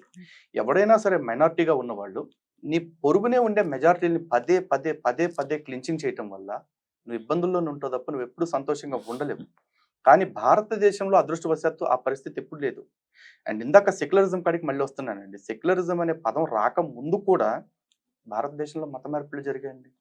శంకరాచార్యుల వారు ఎంతో మందిని వాళ్ళ మార్గం నుంచి వాళ్ళని చర్చల ద్వారా కన్విన్స్ చేసి ఈయన మార్గంలోకి తీసుకొచ్చుకున్నారు. 75 అవైదిక మతాల్ని ఆయన 72 అవైదిక మతాలని 72. ఖండించి ఉమ్. ఆయన షణ్మత స్థాపన చేశారు. చేశారు. ఆ షణ్మతాలు స్థాపించారు కానీ మీరు అందరూ కూడా నేను స్థాపించిన మతంలోనే ఉండాలని అనలేదు. గర్వాపసి చేశారు ఆయన కూడా. తర్వాత అది చెప్తున్నానండి, ఇప్పుడు చేసేటప్పుడు సెక్యులరిజం అనే పదం లేదు భారతదేశంలో. Right. అంటే ఆర్టికల్ 25 కూడా లేదు, అప్పుడు రాజ్యాంగం ఎగ్జిస్టెన్స్ లోకి రాలేదు లేదు, కదా లేదు, ఇంకా. లేదు. అయినా కూడా ఇక్కడ అంత స్వేచ్ఛాయుత వాతావరణం ఎందుకు ఉంది అంటే బికాజ్ ఇక్కడ సనాతన ధర్మం ఉంది కాబట్టి. ఇక్కడ వ్యక్తులు మాట్లాడి సిద్ధాంతాల ద్వారా చర్చించుకోవటానికి ఆస్కారము అవకాశం ఉంది కాబట్టి. అంతేగాని ఇక్కడ మిగతా రెండు మతాల్లో చెప్పినట్లుగా నీ మతం కానోని చంపేయి, నీ దేవుణ్ణి పూజించనుని నరికేయి, మంటల్లో తోసేయి అని మాకు ఎక్కడ చెప్పలా. నేను మళ్ళీ ఇప్పుడు మన రెడ్ టీవీ వేదికగా కూడా అందరికీ ఛాలెంజ్ చేస్తా ఉన్నానండి. ఏ మతానికి సంబంధించిన వ్యక్తి అయినా సరే, ఈ రెండు క్రిస్టియానిటీ ఇస్లామిక్ సంబంధించిన వాళ్ళు ఎవరైనా సరే చర్చకు వస్తాను అంటే కనుక, లేదు ఆ రెండు పుస్తకాలు తీసుకుని సారే నాతో వస్తానంటే కనుక నేను హిందూ గ్రంథాలు తీసుకొస్తాను, లేదంటే నేను ఆ రెండు మతాల కాదండి. గ్రంథాలు తీసుకొస్తాను. మీరు ఇప్పుడు నో నో నో మీరు ఎందుకంటే మీరు మంటల్లో వేస్తారు. డిస్టర్బ్ చేయలేదు కదా, నేను ఒక్క నిమిషం కంప్లీట్ చేయనివ్వండి. నేను ఆ రెండు మతాలకు సంబంధించిన మత గ్రంథాలు తీసుకొస్తాను. మీరు హిందూ మత గ్రంథాలు 2 ఉంటే 2, 200 ఉంటే 200, 2000 ఉంటే 2000, 20,000 ఉంటే 20,000 గ్రంథాలు తీసురండి. హిందూ గ్రంథాల్లో కానీ ఆ గ్రంథాలను కానీ పరిశీలించి ఎవరి మత గ్రంథాలు మతోన్మాదాన్ని ప్రేరేపిస్తున్నాయి అనే అంశం మీద పరిశీలన చేద్దాం. నేను చూపించే వచనాలు గనక ఆ రెండు మత గ్రంథాలు మతోన్మాదాన్ని ప్రేరేపిస్తున్నాయి అంటే ఇక జీవితంలో మీరు ఆ మత గ్రంథాల గురించి మాట్లాడకూడదు. ఆ వచ్చేవాళ్ళు ఎవరైతే వాళ్ళు ఆ మత గ్రంథాన్ని విడిచిపెట్టేయాలి. ఆ మత గ్రంథం మతోన్మాదాన్ని ప్రేరేపిస్తుందని ప్రచారం చేయాలి. Vice versa. ఆ తీసుకొచ్చే గ్రంథాల్లో ఎన్ని మత గ్రంథాల్లో అయితే మతోన్మాదాన్ని ప్రేరేపించే అంశాలు ఒక్క లైన్ అయినా సరే చూపిస్తే ఆ మత గ్రంథాన్ని బాహాటంగా నేను విడిచిపెట్టడమే కాదు, హిందువులందరూ ఈ గ్రంథాన్ని దూరం పెట్టండి, ఇది అంటరాని పుస్తకము, ఇది మతోన్మాదాన్ని ప్రేరేపిస్తుంది, ఇది మానవాళికి ప్రమాదకరము అని చెప్పేసి నేను ఆ రోజు నుంచి ప్రచారం చేస్తారు. ఇప్పుడు పాయింట్ లోకి వస్తామండి. ప్రమాదంలో హిందూ ధర్మం అని చెప్పేసి చెప్తున్నారు. హిందూ ధర్మం ప్రమాదంలో ఉంది. హిందుత్వం కారణంగా హిందుత్వ కారణంగా ప్రమాదంలో. హిందుత్వం కారణంగా. అసలు ఈ హిందుత్వ అనే పదం ఎక్కడి నుంచి ఆరిజినేట్ అయింది? వీర్ సావర్కర్ గారి నుంచి వచ్చింది. ఆయన భవిష్యత్ ద్రష్ట. ఆయన ముందే భవిష్యత్తుని పరిశీలించారు. ఎందుకంటే భారతదేశ స్వతంత్రం కోసం ఉవ్వెత్తున పోరాటం జరుగుతుంటే ఒక మతానికి సంబంధించిన వాళ్ళందరూ కూడా మతపరమైన ఈ దేశం కోసం స్వతంత్రం కోసం పోరాటం మానేసి ఎక్కడో ఖలీఫా అనే అతని పదవి పోయింది కాబట్టి ఖలీఫాట్ మళ్ళీ తిరిగి కూర్చోపెట్టాలని చెప్పేసి టర్కీలో జరుగుతున్న ఉద్యమానికి సంఘీభావంగా ఇక్కడ స్వతంత్ర పోరాటం మానేసి కూర్చున్నారు. మహాత్మా అప్పటి నుంచి నేను చెప్తున్నాను, గాంధీ ముస్లింలు పట్టుపట్టారు కాబట్టి గాంధీ ఆ పని చేశాడు. గాంధీ ఖిలాఫత్ మూవ్మెంట్ కి మద్దతు ఇచ్చాడు. అంటే వాళ్ళ మతపరమైన అవసరాల కోసం, వాళ్ళ దేశం కాకపోయినా వాళ్ళ ప్రాంతం కాకపోయినా ఎక్కడో ఉన్న దానికోసం దేశపు ఆత్మాభిమానాన్ని, దేశపు అవసరాన్ని కూడా తాకట్టు పెట్టేస్తున్న వ్యక్తులు ఈ దేశంలో తయారవుతున్నారంటే భవిష్యత్తు ఇంకెంత ప్రమాదకరంగా ఉంటుంది. ఈ ప్రమాదం రాకుండా ఉండాలంటే హిందువులు సంఘటితం అవ్వటం ఒక్కటే భారతదేశానికి శ్రీరామ రక్ష అని చెప్పేసి చెప్పారు, అనుకున్నారు. ఆ సావర్కర్ గారు ఆ రోజు ఆలోచించిన విధానం కారణంగానే హిందూ ఏకీకృతం అనేది ప్రారంభమైంది. అప్పటిదాకా కులాల వారీగా, ప్రాంతాల వారీగా, భాషల వారీగా విడిపోయిన హిందువులందరినీ హిందూ దేశ్కి బంధు అని చెప్పేసి ఒక నినాదంతో కలిపారు ఆయన. దానిలో మీకు వచ్చిన బాధ ఏంటి సార్? మేము కలిస్తే మీ ప్రాబ్లం ఏంటి?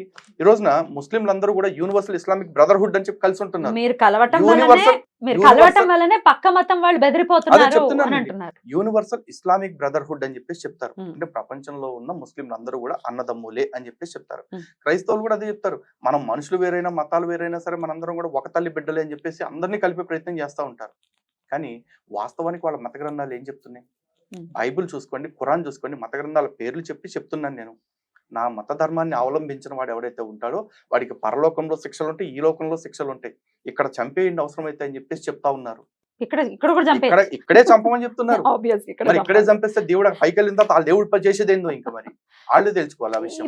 హిందూ దారుణమైన గ్రంథాల్లో రా- మాత్రం అంత దారుణమైన రాతలు ఏవి కూడా ఉమ్. మన గ్రంథాల్లో ఎక్కడా లేవండి. ఉమ్. మన గ్రంథాలన్నిటిలో కూడా అవశ్యమేవ భోక్తవ్యం కృతం కర్మ శుభాశుభం నా భుక్తం క్షేతే కర్మ కల్పకోటి శతైరపి అని చెప్పేసి చెప్తున్నారు. నువ్వు చేసుకున్నది నువ్వు అనుభవించటమే తప్ప నీ కోసం ఎవడో వచ్చి ఏం చేసేది లేదని చెప్తున్నారు. ఇన్ఫాక్ట్ భగవద్గీతలో కూడా స్వామి ఒక మాట చెప్తున్నారు, అధ్యుర్ధానమ ధర్మస్య తదాత్మానం సృజామ్యహం అని చెప్పేసి. ఎప్పుడెప్పుడైతే ఇక్కడ ధర్మానికి గ్లాని కలుగుతుందో అప్పుడు నన్ను నేను సృజించుకుని అధర్మాన్ని అంతం చేస్తానరా బాబు, మీరు కొట్టుకు చచ్చిపోకండి ఉత్తు పుణ్యాన్ని అని చెప్పేసి చెప్పారు. మరి ఇట్లాంటి సనాతన ధర్మం వల్ల మిగతా వాళ్ళకి ప్రమాదం వస్తుంది అంటే ఎలా Yes, సార్? వస్తది. అంటే ఎప్పుడు ఇప్పుడు వస్తుంది అంటే ఎవడైనా సరే మితిమీరి చేస్తే ఎట్లా ఉంటుందండి? ఉమ్. ఈరోజు పాండవులు ఉన్నారు, భరించారు, సహించారు, అన్ని చేశారు. ఎప్పుడు ఎదురు తిరిగారు? చివరాఖరి స్థాయిలో ఎదురు తిరిగారు. ఎవరికి తిరిగారు? సొంత అన్నదమ్ములకి తిరగాల్సి వచ్చింది. వచ్చింది. తప్పు చేసినోడు, మరీ అన్యాయంగా ప్రవర్తించేవాడు, అధర్మంగా ప్రవర్తించేవాడు సొంతోడైనా సరే వేసేయాల్సిందే. ఉమ్. రామాయణంలో అయినా సరే విభీషణుడు అన్నదమ్ములకి ఎందుకు ఎదురు తిరిగాడు? ఆ. వాళ్ళు అధర్మంగా ఉన్నారు కాబట్టి కదా. ఉమ్. సనాతన ధర్మం కౌంట్స్ ఓన్లీ కాండక్ట్ అంతే, మిగతా ఏది ఇక్కడ ఎట్లాగో లేదు. కానీ మిగతా మతాలు అలా కాదండి. నీ మతం కానూని చంపే, నీ మతం కానూని నరికే అనే వచనాలు చదువుతా ఉన్నారు. కాబట్టి ఆ ప్రమాదాన్ని గుర్తించి ఈ దేశానికి హిందుత్వం కావాలి, హిందూ ధర్మంతో పాటు అని చెప్పేసి సావర్కర్ ఈ దేశానికి సంబంధించిన భవిష్యత్తును చూసి చెప్పారు. నిన్న మొన్న బెంగళూరులో చూడండి, షాప్ లో హనుమాన్ చాలీసా పెట్టుకుంటే ఆడెవడుకో నొప్పి వచ్చింది ముస్లిం వాడికి, వాడు వచ్చి షాప్ మీద పడి కొట్టాడు. జగదీష్ మార్కెట్ లో నిన్న మొన్న కోటిలో ఏం జరిగిందండి? షాప్ లో హనుమాన్ చాలీసా పెట్టుకుంటే వాడు ఎవడో వచ్చి కొడతాడు. ఈ దేశంలో మీటింగ్ పెట్టే సెక్యులర్ పార్టీ అని చెప్పుకునే పోరం బొగ్గడు పాత బస్తీలో కూర్చొని రాముడిని ఎక్కడెక్కడ తిరిగి కనిందో అంటాడా? ఈ దేశంలో పుట్టి ఈ రాష్ట్రంలో బతుకుతూ ఈ రాష్ట్రపు తలమానికమైన బతుకమ్మ తల్లి గురించి నోటికొచ్చిన కారు కూతలకు వస్తాడా గాడిద? వాళ్ళందరిది మత స్వాతంత్రమా? వాళ్ళందరిది వాక్ స్వాతంత్రమా? నేను వాళ్ళందరినీ దూషిస్తే మాత్రం నాది మతోన్మాదమా? ఎవడది మతోన్మాదం? నా రాముణ్ణి, నా కృష్ణుణ్ణి, నా తల్లుల్ని దూషించిన వాడిది మతోన్మాదం. ఈ కమ్యూనిస్ట్ పార్టీకి సంబంధించిన సీతారాం యేచూరి సిగ్గు మానం విడిచేసి దుర్గమ్మ తల్లి నవరాత్రులు మహిషాసురుడితో వ్యభిచారం చేసిందని చెప్పి మాట్లాడాడు నీచుడు. ఇది ఎక్కడ ఇంత అన్యాయం ఏంటండి? దీన్ని ఎట్లా మతోన్మాదం అని అంటారు? అంటే టాలరెన్స్ ఎంతవరకు ఉంటుంది? ఎంతవరకు టాలరేట్ చేస్తారు? ఇప్పుడు ఆయన 2 విషయాలు మాట్లాడారు. సావర్కర్, హిందుత్వ ఇవన్నీ మాట్లాడారు. ఆయన మాట్లాడే క్రమంలోనే పక్క మతంలో నరికే చంపే అనేటువంటివి ఉన్నాయి. ఆ గ్రంథాల్లో ఉన్నాయని చెప్తూ గ్రంథాలు ఉన్నారు. ఉన్నాయి. అసలు పక్క మతం గొడవ మనకేలా అనే పద్ధతిలో రిఫరెన్స్ ఎందుకని అవసరం వెళ్ళదు? కదా మేడం ఇప్పుడు ఒక భరద్వాజ్ మాట, గారు. పక్క మతం పక్క కంటే మతాలు మా మతం ప్రమాదంలో గొప్పది. ఉన్నాయి అన్నారు. ఎందుకు ప్రమాదంలో ఉన్నాయంటే వాళ్ళు కోరి తెచ్చుకున్న తలనొప్పే. నో వాళ్ళు వాళ్ళ గ్రంథాన్ని పాటిస్తారు కాబట్టి ఆ గ్రంథం పాటించి వాళ్ళు నరుకుతుంటే మేము నరికించుకోలేం కాబట్టి. ఎందుకంటే ఈ పాత బస్తీలో ఉన్న ఒక పందెం ఏమన్నాడు? మీరు 100 కోట్ల మంది ఉన్నారు కదా, పావు గంట పోలీసులు తప్పుకుంటే నేనేంటో చూపిస్తాం, మేమేంటో చూపిస్తాం అన్నాడు. గుర్తుందా మీకు? మరి 25 కోట్ల మంది ఉన్న పేర్లు నీకోసమే మాట్లాడుకుందామండి. అక్బరుద్దీన్ అనేవాడు పాత బస్తీలో ఉన్న నువ్వే 25 కోట్ల మంది ఉన్న నువ్వే పావు గంట పోలీసులు తప్పుకుంటే అంటున్నావు కదా. మరి మేము 100 కోట్ల మంది ఉన్నాం, అదే పోలీసులు పక్కకు తప్పుకోమను. మరి ఎందుకు హిందువులు మాకు 5 నిమిషాలు అనట్లేదు? చాలదా? మరి ఈ మాట ఎందుకు హిందువులు అనట్లేదు? ఈ అందరు 5 కూడా నిమిషాలు చాలదా, అనట్లేదు పావు కదండి. గంట చాలదా అనే కాదండి. కొట్టి పదాలే కొట్టించేసుకునే టైప్ లో ఎవరు ఉండరు కదా. ఇప్పుడు ఎందుకు సార్ అదే కొట్టించుకుంటారు? చెప్తున్నారు. ఎందుకు మీరు అక్కడ ఎందుకు దాకా? రిటాలియేషన్ ఇస్తున్నారు అని మాట్లాడుతున్నారు. ఎందుకు ఇవ్వరు? అంటే ఏంటి మేము ఎట్లా కూర్చోాలి, అట్లా చవటల్లాగా కూర్చుంటాం అనుకుంటున్నారా? ఆ ఎందుకు రోజులు కూర్చోవాలి? పోయాయండి. కరెక్ట్. ఎందుకు కూర్చోవాలి? అసలు కూర్చోవటం చాలు. లేదు, కూర్చోకపోవడం అనేది ప్రమాదకరం అని నేను అంటున్నాను. ఎందుకు కూర్చోవాలి అనేది ప్రశ్న సార్. అసలు ఇప్పుడు ఒక దెబ్బ కొడితే ఇదేమన్నా మేమేమన్నా గాంధీలమా? చిచి, చెంప మీద గాంధీ కొడితే ఇంకో చెంప చూపించాలి. కాదండి, గాంధీతో పోలికింటి అసలు అసలు గాంధీ ఈ అవునా? దేశానికి ఏమైనా ఆదర్శం నేర్పాడా? అది అవమానం. నాకు ఏ ఆదర్శం నేర్పలా. గాంధీ నాకు ఎట్టి పరిస్థితుల్లో ఆదర్శం కాదు అసలు. గాంధీ ఈ దేశానికి ఇచ్చిన సందేశం కూడా ఏమీ లేదండి. రైట్. సరే చెప్పండి నాకు సార్. కావాల్సిన సందేశాలన్నీ నాకు రాముడు, కృష్ణుడు, అమ్మవారు అవతారాల రూపంలో భూమి మీదకి వచ్చి అన్ని నాకు ఇచ్చేశారు. నేను అవే పాటిస్తా. అదేంటి గాంధీ గారు భగవద్గీత పట్టుకునే ఉండేవాడు కదండి రెగ్యులర్ గా. ఒకటండి, సనాతన ధర్మం విషయంలో కూడా మేము అదే చెప్తాం. ధర్మం అనేది ఖడ్గం లాంటిది, ఆయుధమే. కానీ ఆయుధాన్ని మనం చేత్తో పట్టుకుంటే ఉపయోగం లేదు. ఇప్పుడు వాడు శత్రువు వస్తా ఉన్నాడు, ఇట్లా పట్టుకు కూర్చుని నా దగ్గర కత్తి ఉంది తెలుసా అంటే ఉపయోగం ఉందా? ఆ కత్తి వాడటం కూడా తెలియాలి. భగవద్గీత చెప్పిన కర్మ సిద్ధాంతాన్ని, భగవద్గీత చెప్పిన కర్తవ్య బోధని గనక గాంధీ పాటించి ఉండుంటే స్వతంత్రం 10 ఏళ్ల ముందే వచ్చుండే. ఏమంటారు సార్ దానికి ఆన్సర్ ఏంటి?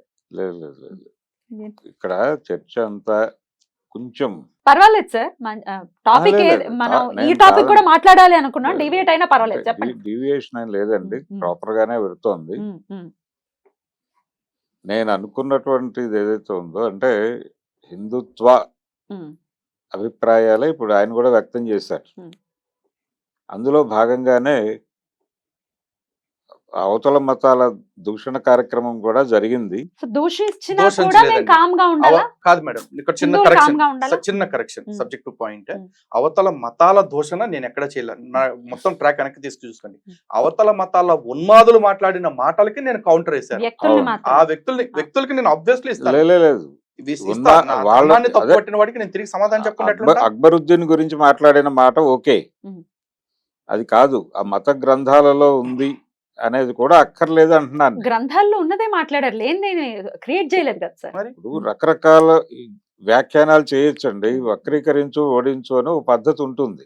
అసలు దాన్ని అవతల వాళ్ళ మత గ్రంథ సమీక్షలు ఎలా మేడం ఒక్కటే మాట అండి. అనేది నా నేను గొడవ. వక్రీకరిస్తున్నాను అనే ఆలోచన మీరు ఎవరికైనా వాళ్ళ మత ఉంటే గనక, గ్రంథాలని సమీక్షిస్తే వాళ్ళు వీళ్ళ మత గ్రంథాలను కూడా వాళ్ళు సమీక్షిస్తారు. ఉమ్. నేను వక్రీకరించాను అనే ఆలోచన కనుక వీళ్ళకి ఉంటే గనక, టీవీ చూస్తున్నా లేకపోతే మన ఛానల్ చూస్తున్న ముస్లింలు క్రైస్తవులు ఎవరైతే ఉంటారో వాళ్ళు ఓపెన్ గా మేడం గారికి ఫోన్ చేసి డిబేట్ ఏర్పాటు చేయమని మీరు అడిగితే ఆవిడ వస్తారా? ఏర్పాటు చేస్తాను. నేను వస్తానండి. నేను అన్న మాటకి నేను కట్టుబడి ఉన్నాను. ఉమ్. ఉమ్. ఖచ్చితంగా ఒకసారి మతోన్మాదాన్ని, ఎవరి మత గ్రంథాలు మతోన్మాదాన్ని ప్రేరేపిస్తున్నాయి అనే దాని మీద ఇంకొకసారి ఇంకొక చర్చించుకుందాం. ఇద్దరితో, అంటే ఒక ముస్లింతో, ఒక క్రైస్తవులతో కూడా, అలాగే మీరు కూడా ఒక కమ్యూనిస్ట్, అలాగే ఒక హిందూ, వీళ్ళతో మీ నలుగురితో ఒక డిబేట్ ప్లాన్ చేద్దాం సార్. ఇప్పుడైతే చెప్పండి, అసలు ఒకరు వచ్చి మన అదే పనిగా హిందువుల మీద దాడి చేస్తుంటే, హిందుత్వం మీద దాడి చేస్తుంటే టాలరేట్ చేస్తూ ఉండాలనా మీ ఉద్దేశం? లేదండి, ఉమ్.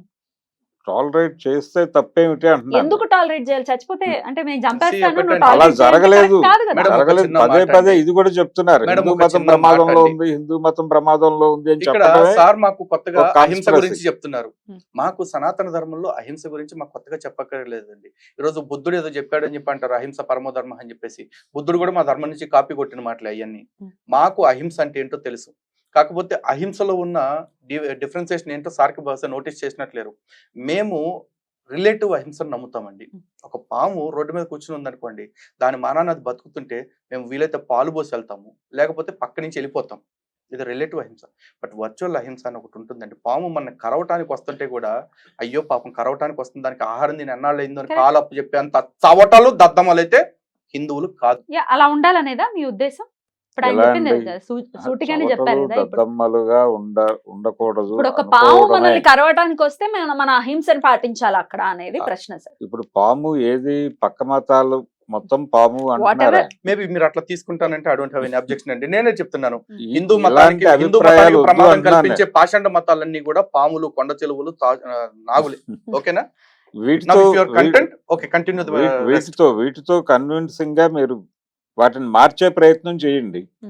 ఎవరిని మార్చాలి సార్? ఎవరినండి ఈ పాముల్ని, కొండ చిలువల్ని అంటే మార్చే ప్రయత్నం మేడం, ఇప్పుడు చేయండి. ఒకడు అల్లాహు అక్బర్ అని చెప్పేసి ఈ దేశంలోకి AK-47 బాంబులు తీసుకుని బోర్డర్ దాటి వస్తా ఉంటే, బాబు మా మీద బాంబులు వేసుకుంటూ కూర్చోండి, మేము మాత్రం ఓం నమ శివాయ, జై శ్రీరామ్ అంటూ కూర్చుంటాం అని చెప్పాలా?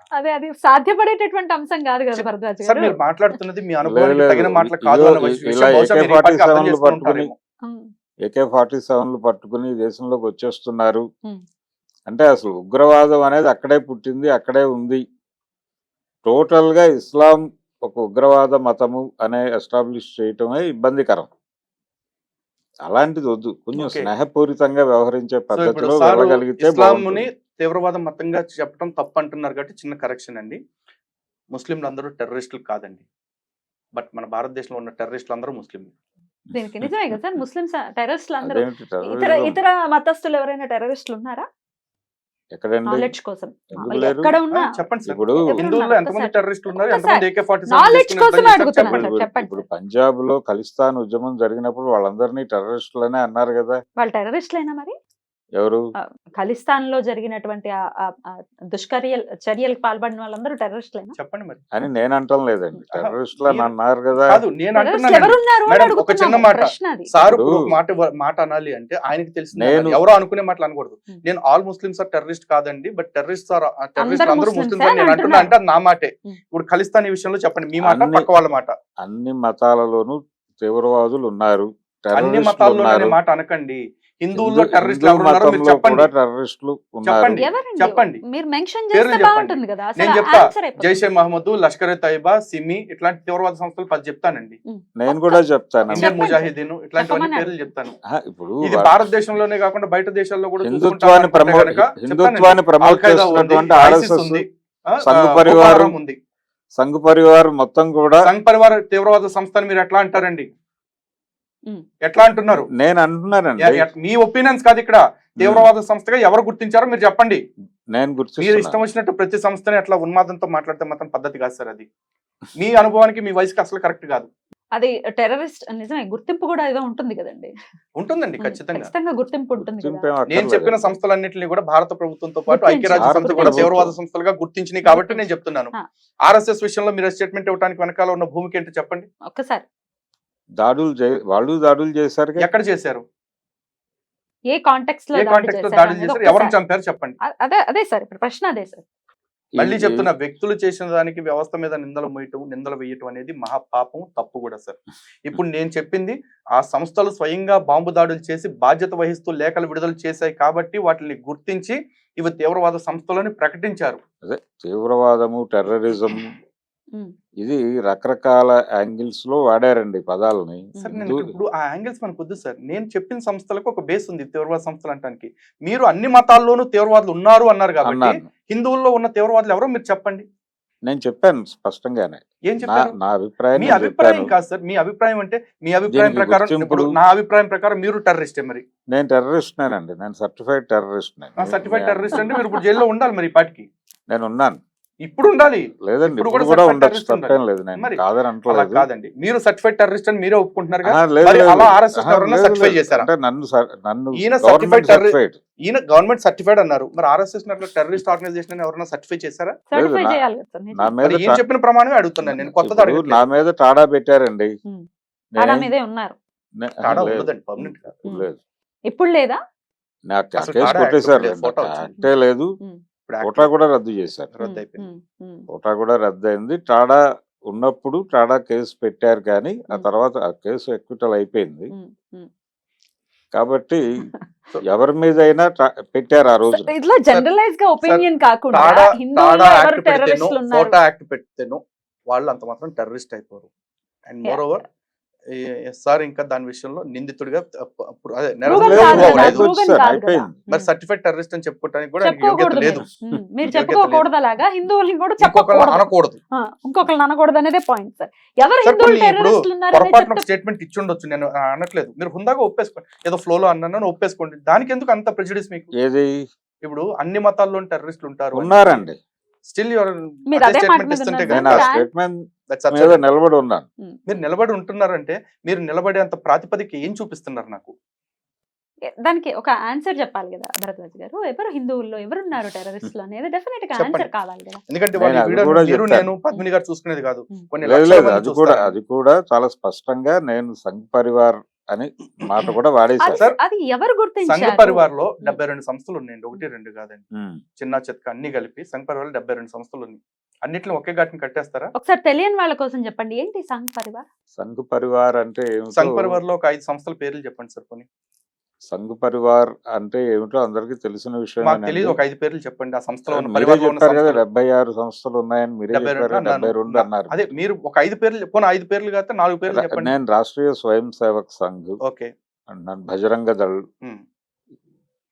ఇంకా చాలా ఉన్నాయండి. నేను ఇప్పుడు అవన్నీ సహస్రనామం లాగా గుర్తుండొచ్చు. చెప్పలేను. అంటే ఇప్పుడు గుర్తుండొచ్చు, ఒక ఉండకపోవచ్చు, 4 but పేర్లు what is- 5 పేర్లు అన్న 5 కాదు 4 చెప్పన్న. సరే. 4 పేర్లు కూడా చెప్పకుండా సరే. సార్ వాళ్ళు తీవ్రవాద సంస్థలు అని అట్లా చెప్పి కాదు, నిందలేస్తే ఎలాగండి? అట్లా కాదు. అసలు పేర్లు గుర్తుండొచ్చు, హిందూ ఉండకపోవచ్చు, కానీ అసలు మహాసభ- ఏంటి? హిందూ అంటే మహాసభ పేర్లు నుంచి గుర్తులేవు కానీ వాళ్ళు చేసే మొదలుపెడితే పనులన్నీ గుర్తున్నాయా? వాళ్ళ మీద గాంధీ వాళ్ళ హత్య మీద దగ్గర తీవ్రవాద నుంచి ముద్ర ఉందన్న విషయం గాంధీ తెలుసు. హత్య దగ్గర నుంచి మొదలు హిందూ పెడితే మహాసభ సంఘ పరివార్ లో భాగం కాదండి.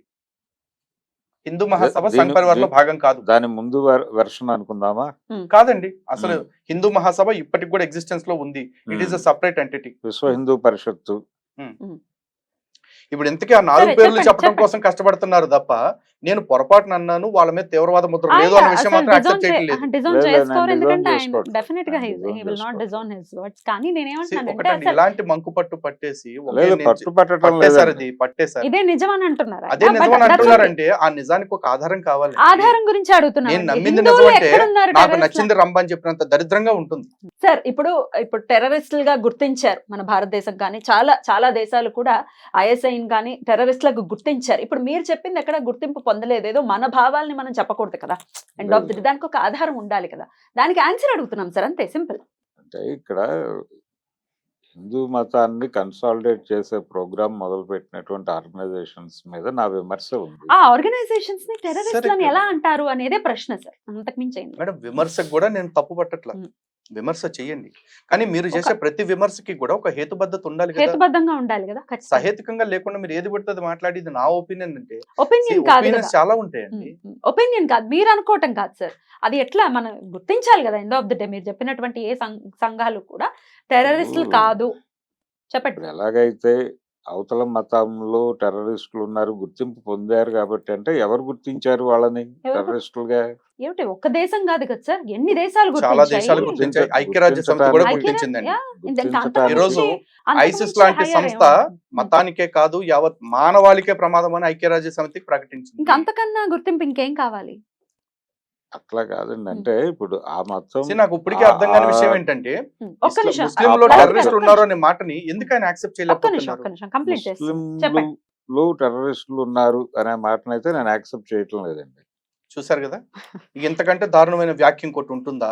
ఈ చర్చ కొనసాగాల్సిన అవసరం ఉందా? మీరే చెప్పండి. కాదు సార్. ఈ చర్చ కొనసాగడానికి నాకైతే పెద్ద అర్థవంతమైన రీజన్ ఏం కనపట్లేదు. నాకు కనిపించలేదు. రైట్ మనం పాయింట్ డెఫినెట్ గా చాలా వరకు డిబేట్ అయింది. ఆయన డిజైన్ చేసుకోరు డెఫినెట్లీ, ఎందుకంటే Disown ఆయన చేసుకోవాలంటున్నారు. వ్యూస్ ని మాత్రమే Disown చెప్తూ చేసుకోవట్లేదు. ఉన్నారు. At the same time supporting evidence కూడా చూపించట్లేదు. బట్ హిందువుల్ని ఇట్లా మీరు టార్గెట్ చేస్తూ మాట్లాడటం ఎంతవరకు సమంజసం అని అనుకోవచ్చు సార్? నేను టార్గెట్ చేయట్లేదండి, అందరినీ టార్గెట్ చేస్తున్నాను. అయ్యో, అందరినీ టార్గెట్ ఇప్పుడు ముస్లింలలో టెర్రరిస్టులు ఉన్నారని నేను మీరు ఒప్పుకోను. ఎందుకు ఒప్పుకోవట్లేదు? ముస్లింలు అందరూ టెర్రరిస్టులను ఒప్పుకోను అంటే అర్థం ఉంది. మీరు కానీ ముస్లింలలో హిందువులలో టెర్రరిస్టులు ఉన్నారన్న మాట టెర్రరిస్టులు ఒప్పుకోను అనేది అంటే అంగీకరిస్తే మరి హైదరాబాద్ పాత బస్తీలో దొరికిన ఈ దీన్దార్ అంజుమన్ గానీ లేకపోతే దర్జగా జిహాదీ షహజాద్ ఇట్లాంటి సంస్థలన్నీ ఎవరండి?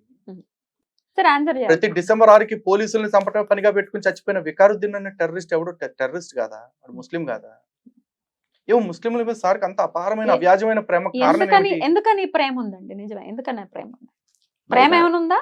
ఏమండి, ప్రేమ ఏమైనా ఉందా? అవ్యాజమైన ప్రేమ ఏమైనా లేదు. Muslims I didn't find any other reason apart from affection. హిందుత్వ కూడా టెర్రరిస్ట్ ఆర్గనైజేషన్ అనుకుంటే హిందుత్వం మొత్తాన్ని టెర్రరిస్ట్ ఆర్గనైజేషన్ అంటే ముస్లింలలో తీవ్రవాదులు ఉన్నారని ఒప్పుకోరు, కానీ హిందుత్వం మొత్తాన్ని తీవ్రవాదం అని అనేస్తారు. అంటే పక్కనే కూర్చుని ఒక హిందూగా తీవ్రవాదం నేను ఈ షిట్ అంతా నేను యాక్సెప్ట్ చేయాలా?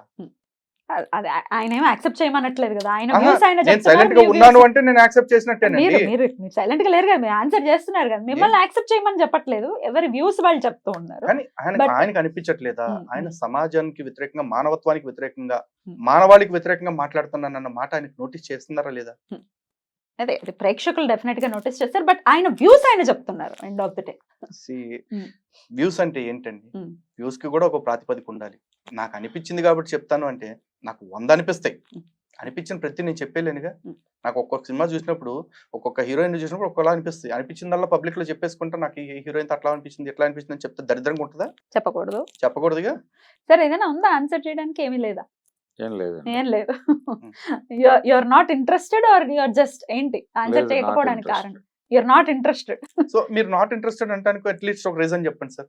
ఎందుకు ఇంట్రెస్టెడ్? ఎందుకు ఇంట్రెస్టెడ్ గా లేరు ఆ రీజన్ చెప్పండి. రీజన్ నేను ఐ క్విట్. ఏది ఇప్పుడు మీరు డిబేట్ ఆన్సర్ చేయడానికి కొనసాగడానికి why are not interested sir? Why're not interested.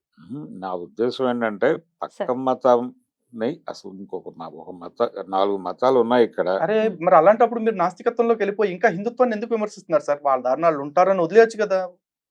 Wire constantly criticising Hindus? Hindus ఎందుకు క్రిటిసైజ్ చేయకూడదు? అరే చేయకూడదని ఇప్పుడే ఏమన్నా పక్క ఉందా? మతాలను చేయకూడదు అన్నారు కదండి. ఎవరిని చేయకూడదు అనేదే కదా సార్ మీ పాయింట్ కూడా. వాళ్ళని అనద్దు మరి అని అంటే వీళ్ళని మీరు కూడా అనకూడదు నాస్తికుడిగా కదా. ఉండటం వల్ల నాకు అభ్యంతరం మీరు లేదు. మీరు కానీ అంటున్నారు కాదండి, కాబట్టి మీరు ఇప్పుడు సార్ నాస్తికుడిగా ఉండటం వల్ల, కమ్యూనిస్ట్ గా ఉండటం వల్ల నాకు అభ్యంతరం లేదు. మీరు కానీ మీరు సార్కి నేను హిందూగా ఉండటం అభ్యంతరకరంగా ఉంటున్నప్పుడు ఉమ్. మరి సార్ సిద్ధాంతం ప్రకారం చూసుకుంటే నా మతాన్ని విమర్శ చేయటం తప్ప కాదా? మతంగా ఉంటే నాకు ఇబ్బంది లేదండి. మేము ఎలా ఉన్నా దాన్ని మీకు ఇబ్బంది ఉండకూడదు. దాన్ని ఎందుకంటే కన్సాలిడేషన్ ఇప్పుడు చేసి నేను పక్క అదే మాట మతం మీద అంటా. దాడి చేస్తే ఇస్లాం ప్రమాదము అని నేను అంటున్నా. కన్సాలిడేట్ మేడం చేయటమే తప్పు మేడం అనేది ఆయన నేను అదే మాట పాయింట్ అండి. అంటున్నానండి. ఇస్లాం లాగా ఉంటే నాకు ప్రాబ్లం లేదు. ఉమ్. కానీ ఉమ్. యూనివర్సల్ ఇస్లామిక్ బ్రదర్హుడ్ అనుకుని ముస్లింలు అందరూ అన్నదమ్ములు మనం అందరం కలిసి హిందువుల మీద తిరగబడాలని చెప్తుంటే నాకు నచ్చట్లేదు. మరి అదే నేను అదే అంటున్నారు విమర్శ మీరు కూడా. చేస్తుంటే మీరు మీరు వేరే అదే మతం మీద అంటున్నారు. విమర్శ చేయకూడదని అంటున్నారు కదా. మీరు కూడా అదే చెయ్యొద్దు. చేయకూడదు అని అంటున్నారు, సహనాన్ని చేయకూడదు. పాటించండి అని సహనాన్ని అంటున్నారు. పాటించుంటే నేను చెప్తున్నా కదా, ఒక పాము దాని మానాన్ని పొట్టలో ఉంటే నేను సహనం పాటిస్తా. ఉమ్. కానీ అది నా మీద కేగబడి నన్ను కరుస్తాను అంటే నేను మీరు సహనం సహనం లేదు, పాటించలేరు. ఇట్నుంచి అది ఎవరైనా అదే సహనం సహనం అనరండి. పాటించలేరు. That is called incapability. చేతకాంతనం అవుతుంది. సార్ ఆ సహనాన్ని చేతకాని పాటించలేరు సార్. తనం అవుతుంది అనే పేరుతో ఉమ్. ఒక రకమైనటువంటి దీన్ని రాజేస్తున్నారు. దీనికి వెనకాల ఒక పొలిటికల్ మోటివ్ ఉంది. ఈ మాట నాకు ఎవరు చెప్తున్నారు అంటే, ఉమ్. కమ్యూనిజం పేరుతోటి, మావోయిజం పేరుతోటి, లెనినిజం పేరుతోటి ఆయుధాలు పట్టి అడవుల్లో దూరి మనుషుల్ని అడ్డగోలుగా చంపేసుకొచ్చేసి వ్యక్తి, ఆ వ్యక్తులకి ఆయుధాలు సరఫరా చేసి టాడా కేసులో ఇరుక్కున్న వ్యక్తి నాకు చెప్తున్నారు శాంతి సహనం గురించి. నాకు నేను జాలిపడాలా? ఇంకేమీ లేదు, ఆన్సర్ చేయడానికి ఏమీ లేదు అని అంటున్నారు. ఉమ్. బట్ దెన్ కన్సాలిడేట్ చేయటమే తప్పు అని అంటున్నారు, సహనం వహించాలి అని అంటున్నారు, విచ్ ఇస్ డెఫినెట్లీ కరెక్ట్ కాదు అనేది చాలా మంది అభిప్రాయం కూడా. మన మీదకి వస్తే డెఫినెట్ గా ఎవరైనా పిల్లైనా పులి అవుతుంది ఖచ్చితంగా. మన మీదకి రానంతసేపు ఎవరి దారిని వాళ్ళు ఉంటే ఏ ప్రాబ్లం లేదు. వాళ్ళు దాడి చేస్తున్నారు కాబట్టి ప్రతి దాడి అనివార్యంగా జరుగుతుంది ఇక్కడ. పిల్లుల్ని పులుల్లా ప్రొజెక్ట్ చేసి కన్సాలిడేషన్ చేస్తున్నారు అనేది నా అభిప్రాయం. సో ఉన్నవన్నీ పిల్లులే అనేది మీ అభిప్రాయం. ఉమ్. పులుల్లాగా చేస్తున్నారు, పులుల్లాగా ప్రొజెక్ట్ చేస్తున్నారు అని. అవును. ఓకే. ఒకటే మేడం, ఒక గ్లాస్ లో మొత్తం నీళ్లు నిండుగా పెట్టేసి నీళ్లు నింపమంటే ప్రయోజనం లేదు దానిలో. సార్ కూడా అంతే. He has a preconceived note and he's confined to that.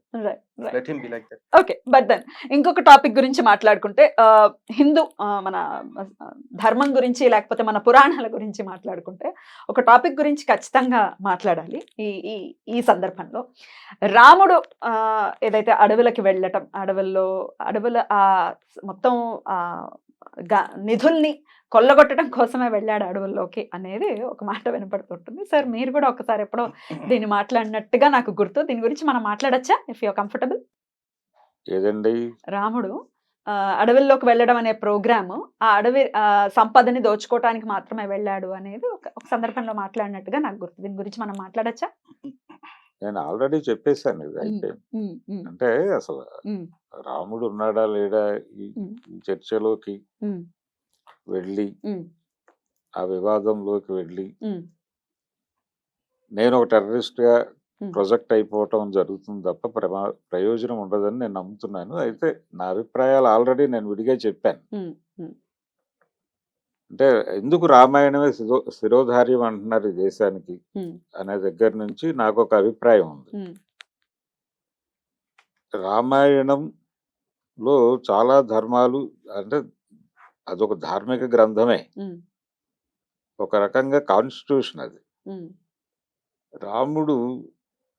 రాముడి పాత్ర ఎక్కడా కూడా సొంత నిర్ణయం తీసుకోదు. గురువులు ఏం చెప్తే, శాస్త్రం ఏం చెప్తే అదే మాట్లాడతారు. అదే క్యాబినెట్ అనుకుందాం. క్యాబినెట్ డెసిషన్ ప్రకారం అకార్డింగ్ టు ఆ బుక్స్ లో ఏముందో అది చూసి చెప్పండి, ఇప్పుడు నేను ఏం చేయాలో అది చేస్తానని. దీన్ని ప్రమోట్ చేయటం అనే దానికి రామాయణాన్ని ప్రమోట్ చేయాలి, ధర్మాన్ని ప్రమోట్ చేయటం కోసం రామాయణము పారాయణము చేయవలను, ఇవన్నీ చెప్తారు. ఇది అంటే కృష్ణుడి కంటే కూడా రాముడే ఈ దేశాన్ని కన్సాలిడేట్ చేయడానికి ఉపయోగపడే దేవుడు అనేది వాళ్ళు నమ్ముతున్నారు. అందుకనే రామ మందిర నిర్మాణము, ఈ వ్యవహారం అదేం ఇప్పుడుది కాదు కదా సార్, కొన్ని వందల ఏళ్ల నాటి నుంచి జరుగుతున్నటువంటి విషయం. అసలు దాని వెనకాల ఉన్నటువంటి ఒక తాత్విక చింతన వాళ్ళది. ఇది రాముడు మాత్రమే కన్సాలిడేట్ చేయగలడు అనేది ఇప్పటికీ నమ్ముతున్నారు. రామాయణం రాముడు నడకేగా రామాయణం అంటే. అదేనండి, రాముడు నడకే. ఇప్పుడు ఆయన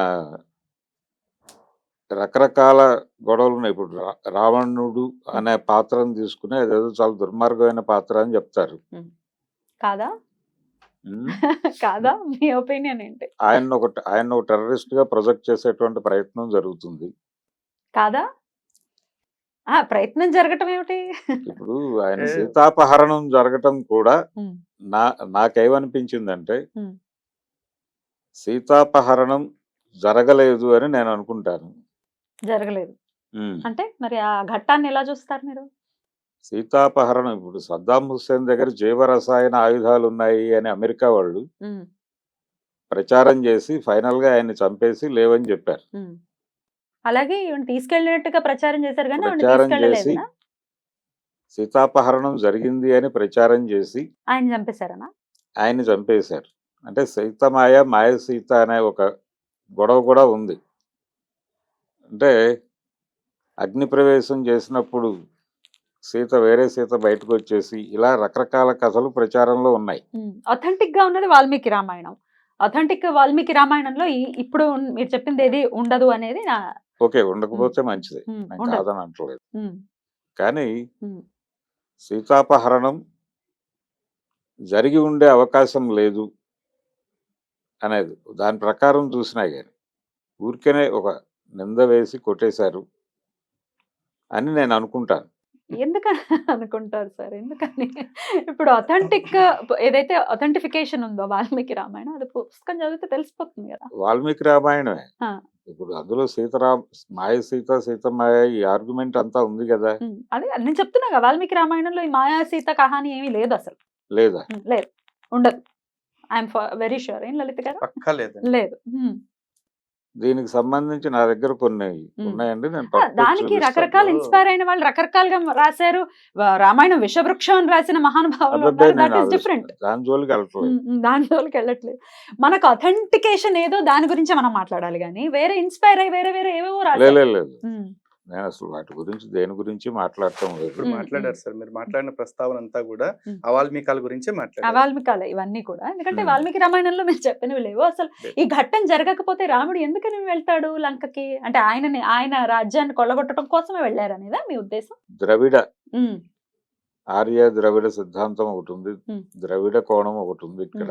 ఉమ్, ఉమ్, చెప్పండి చెప్పండి. ఒక ఉమ్, ఎన్టీ రామారావు సినిమాలో డైలాగ్ ఒకటి ఉంటుంది. సార్ ప్లీజ్, సినిమాల్లో 100 వస్తాయి సార్. ఒక్క నిమిషం సార్, ఒక్క నిమిషం కంప్లీట్ చేయండి. అదేమిటి? చెప్పండి చెప్పండి చెప్పండి. చెప్పండి. మళ్ళీ వస్తాయి సినిమాలు, ఇన్స్పిరేషన్సే కదా. సరే, నేను చెప్పండి. చెప్పండి. అంటే సినిమా గురించి నేను మాట్లాడటం లేదండి, మ్మ్. ఒక ద్రవిడ కోణం కూడా ఉంది దీనిలో అని చెప్తున్నా. ఈ రామాయణంలో ద్రవిడ కోణం కూడా ఉంది. రామాయణంలో లేదు, రామాయణ విమర్శలో విమర్శలు. ఒక ద్రవిడ కోణం కూడా ఉంది. ఆ మునిమృత్యుల ప్రేరణతో ద్రవిడ జాతిని అంతం చేయటానికి వచ్చిన ఆర్య జాతి ప్రతినిధిగా రాముణ్ణి చూడండి అని ఒక డైలాగ్ రామారావు గారి సినిమాలో ఉంది. ఉమ్, ఆయన రావణ పాత్ర వేసిన సినిమాలో. అదే ఆయన ఆ రావణ పాయింట్ ఆఫ్ వ్యూలో ఆయన చెప్పాడు. నేను మాట్లాడొచ్చండి. ఒక్క నిమిషం కంప్లీట్ చేసేయండి. పర్లేదు, మాట్లాడమా. సరే చెప్పండి లలిత్ గారు. ఫస్ట్ ఆఫ్ ఆల్ సినిమాల్లో 100 ఉంటాయండి. ఇప్పుడు ఎన్టీ రామారావు గారు తీసిన లవకుశ సినిమా ఉంది. లవకుశ సినిమాలో చూపించిన ఘట్టాలు ఏవైతే ఉన్నాయో, రాముడు అశ్వాన్ని వదలటము, అశ్వాన్ని పట్టుకుని లవకుశ రావటము, ఆ తర్వాత లక్ష్మణుడు భరతుడు శత్రుఘ్నుడితో యుద్ధాలు చేయటము, ఆంజనేయ స్వామి చివరికి రావటము, ఇవన్నీ కూడా కట్టుకథలే. రామాయణంలో ఉత్తరాఖండలో ఇవి ఎక్కడా లేవు. కానీ లవకుశ అని సినిమా తీశారు. ఆ సినిమా నిజమని నమ్ముతున్న అమాయకులు కూడా ఇప్పటికీ చాలా మంది ఉన్నారు. అలాగే ఈ ఆర్య ద్రవిడ దీని గురించి కూడా ఎన్టీఆర్ గారి సినిమాలో ఒక డైలాగ్ ఉన్న మాట వాస్తవము. కానీ ఇక్కడ మనం ఒక మాట మాట్లాడుకోవాలి. ఫస్ట్ ఆఫ్ ఆల్ ఈ ఆర్య ద్రావిడ సిద్ధాంతమే పెద్ద హంబక్. అది అసలు చాలా మంది డిబంక్ చేశారు. కొట్టిపాడేబడ్డ సిద్ధాంతం అది. నిజానికి ద్రావిడ అని ఒకవేళ తీసుకుంటే కనుక ద్రావిడ అనేది ప్రాంతవాచకం తప్ప జాతీయవాచకం కాదు. ఆర్య అనేది జాతీయవాచకం. కానీ ఒకవేళ రావణాసురుడు ఇప్పుడు మనం చూస్తున్న శ్రీలంకే గనక లంక అనుకుంటే నిజానికి లంక అది కాదు. లంకే అని అది అనుకుంటే సిలోన్ లంక అని ఒకవేళ అనుకుంటే గనక అది ద్రవిడ భూమి కాదు. ద్రావిడ అంటే ఏంటి యాక్చువల్? అది ఆ పదాన్ని మొట్టమొదట వాడిన వారు ఆదిశంకరాచార్యులు. అప్పటికి రామాయణం జరిగి కొన్ని వేల సంవత్సరాలు, లక్షల సంవత్సరాలు అయిపోయింది. యుగాలు మారిపోయాయి. అలాంటిది శంకరాచార్యుల వారు కాశ్మీర దేశానికి వెళ్ళినప్పుడు నీవు ఎవరు అని అడిగితే అహం ద్రావిడ శిశువు అని చెప్పేసి చెప్పుకున్నారు. ద్రావిడ అని కాదు యాక్చువల్, దాని ఆరిజిన్ ఏంటంటే పదం యొక్క ఆరిజిన్ త్రైవిడ. అంటే ఉత్తరాఖండ్. సముద్రాన్ని 3 భాగాలుగా విభజిస్తున్న భూమి ఏదైతే ఉందో ఆ భూమి నుంచి వచ్చిన వాడను కేరళ దేశం నుంచి ఆయన వెళ్ళారు కాబట్టి ఇండియా ఒక పెనిన్సులా కాబట్టి ఒక సముద్రాన్ని 3 భాగాలుగా విభజిస్తుంది కాబట్టి అది త్రైవిడ అని చెప్పేసి చెప్పారు. అది పోను పోను ద్రావిడ అయ్యింది. ఎలా అయితే మా ఊరు ఇప్పుడు నువ్వుజేలు మొదట్లో ఇప్పుడు నూజువీడు అయింది. భాష రూపాంతరం చెందుతుంది, అందులో చెందుతుంది పదాలు కదా. కూడా అట్లాగే రూపాంతరం చెందుతాయి. అంతే. ఇక ఆర్య అనే శబ్దం ఏంటి?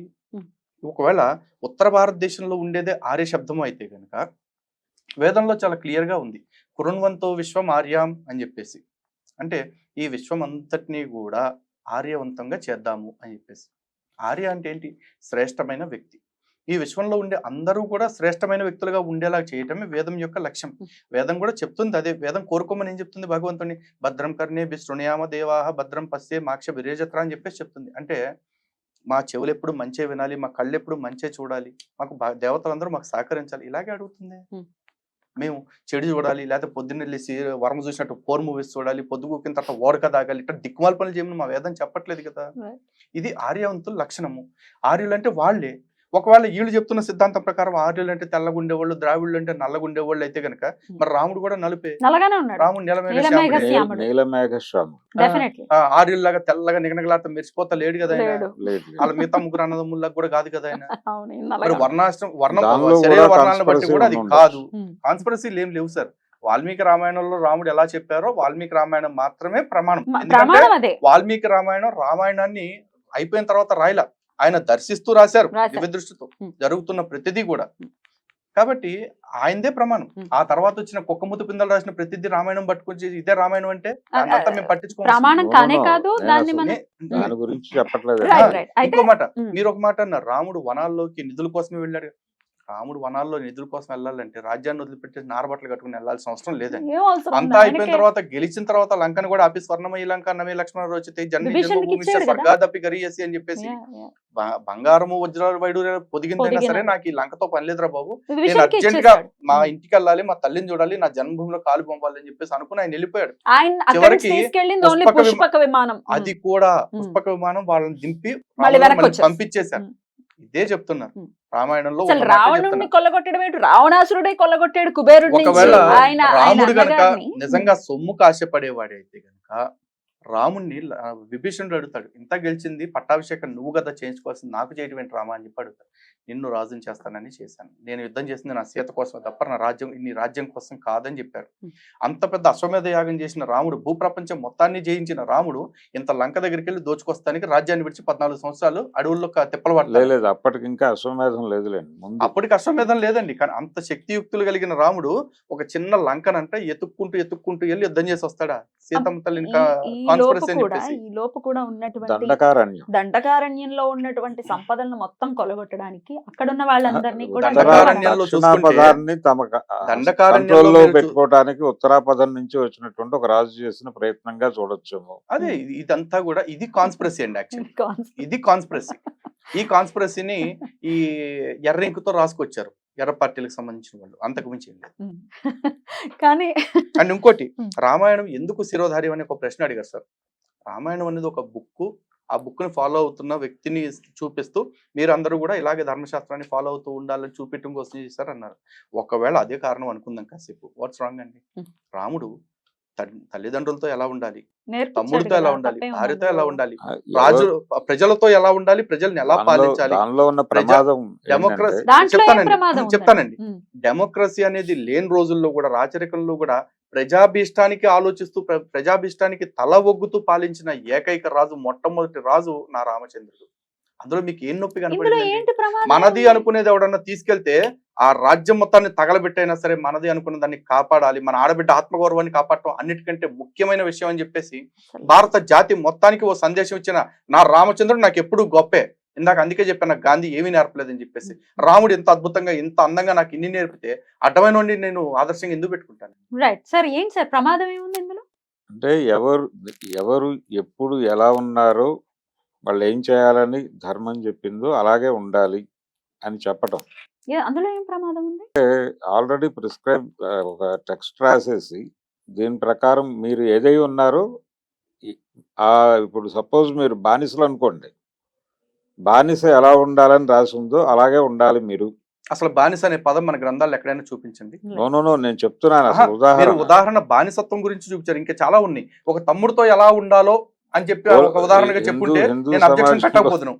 లేదు అదే ఒక అదే. రాజు ఎలా ఉండాలో, లేదు ఒక భర్త ఎలా ఉండాలో, ఒక బిడ్డ ఎలా ఉండాలో, ఒక తండ్రి ఎలా ఉండాలో, ఇన్ని ఎగ్జాంపుల్స్ వదిలేసి బానిసగా ఉంటే అని మొదలెట్టారు. కాబట్టి నేను బానిస అడుగుతున్నా, బానిస అనే ఏంటి? పదం చూపించండి. అసలు బానిస ఏమిటి? ఇప్పుడు కుల సమాజమే ఉందండి.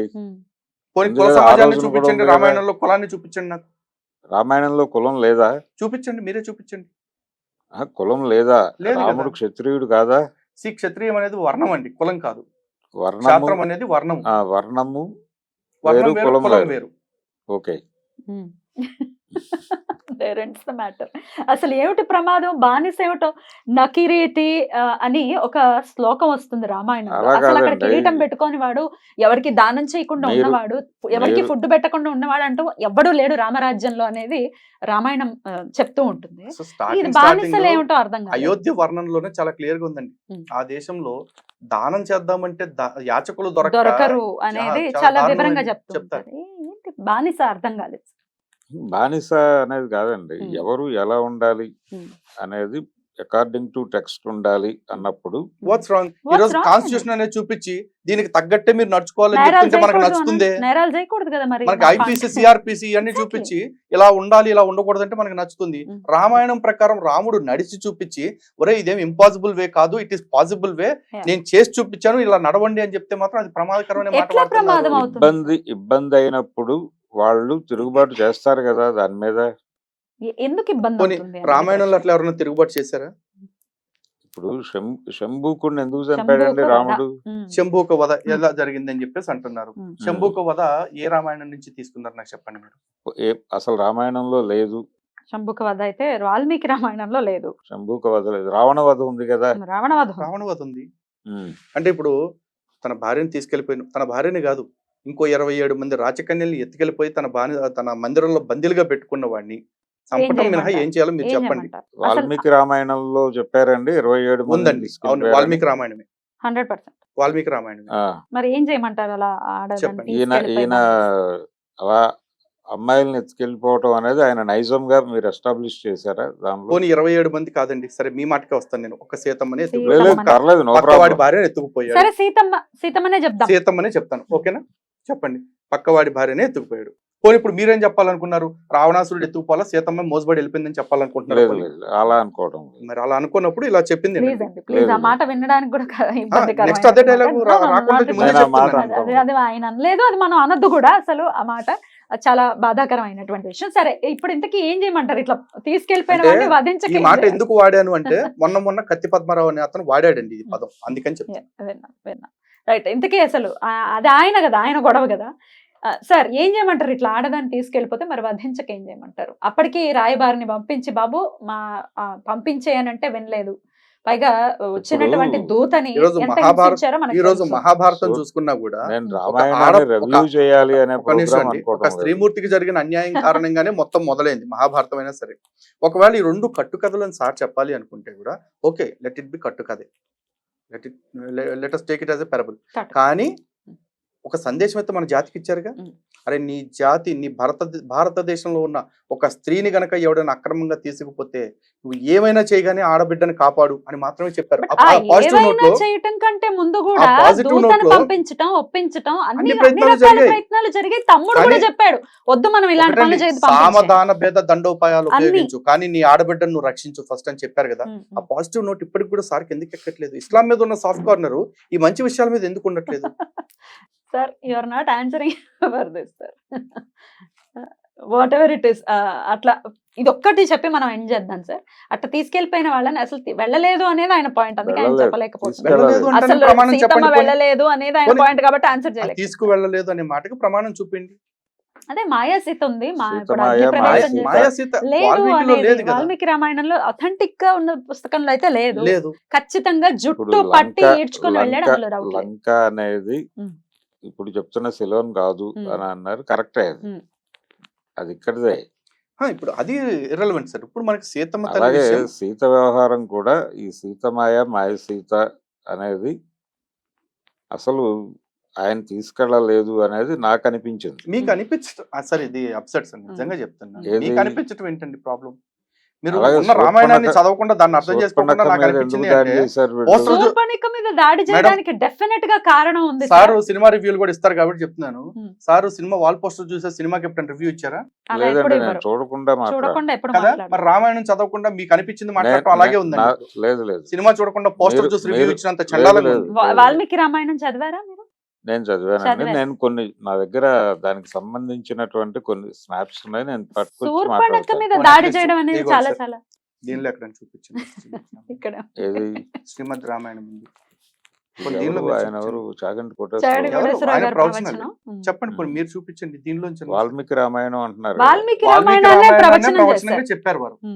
అవునండి, వాల్మీకి రామాయణం నుంచే నేను పట్టుకొచ్చి చూపిస్తాను. దానికి ఎప్పుడు సార్ సంబంధించి. చర్చ ఇప్పుడు జరుగుతుంటే ఎప్పుడు తీసుకొచ్చి చూపిస్తానంటే ఏంటి? ఆ. ఇప్పుడు మీ దగ్గర ఆధారం లేనప్పుడు ఈ చర్చలో ఈ టాపిక్ రైజ్ చేయకుండా ఉండాలి. నేను నేను raise నేను చేయలేదు. రేజ్ చేసింది, నేను నేను raise మాట్లాడింది చేయలేదు. నా నేను. బట్ అభిప్రాయం దెన్ నేను చెప్తున్నా. బట్ దెన్ శూర్పణఖని అన్యాయం చేయటం, శూర్పణఖని హింసించడం అనేది చాలా చాలా ఎట్లా చూస్తారు సార్? శూర్పణఖని హింసించారు అనేది మీ భావన? హింసించలేదా? హింసించారు అనేదా? అంటే మరి మగవాడి మీదకి వెళ్ళిపోయి నన్ను పెళ్లి మగవాడి మీదకి చేసుకోవటం, వెళ్ళిపోవటం కూడా కాదండి. ఆ కామరూపి. తర్వాత ఆవిడ ఉమ్. నీ భార్య సీతమ్మని ఉంది కాబట్టే చంపేస్తాను. కదా నువ్వు నన్ను కాదంటున్నావు కాబట్టి నీ భార్యని మింగేస్తాను మింగేస్తా. నిలువునా అని చెప్పేసి బేకర్ రూపం ధరించి మింగేయటానికి వెళితే అప్పుడు కదా ఒక ముక్కు చెవులు రాక్షసిని కోసింది. ముక్కు చెవులు కోసారు. ఏమి ఏమి చంపలేదు చేయలేదు, అప్పటికి చంపలేదు. కూడా. ఉమ్.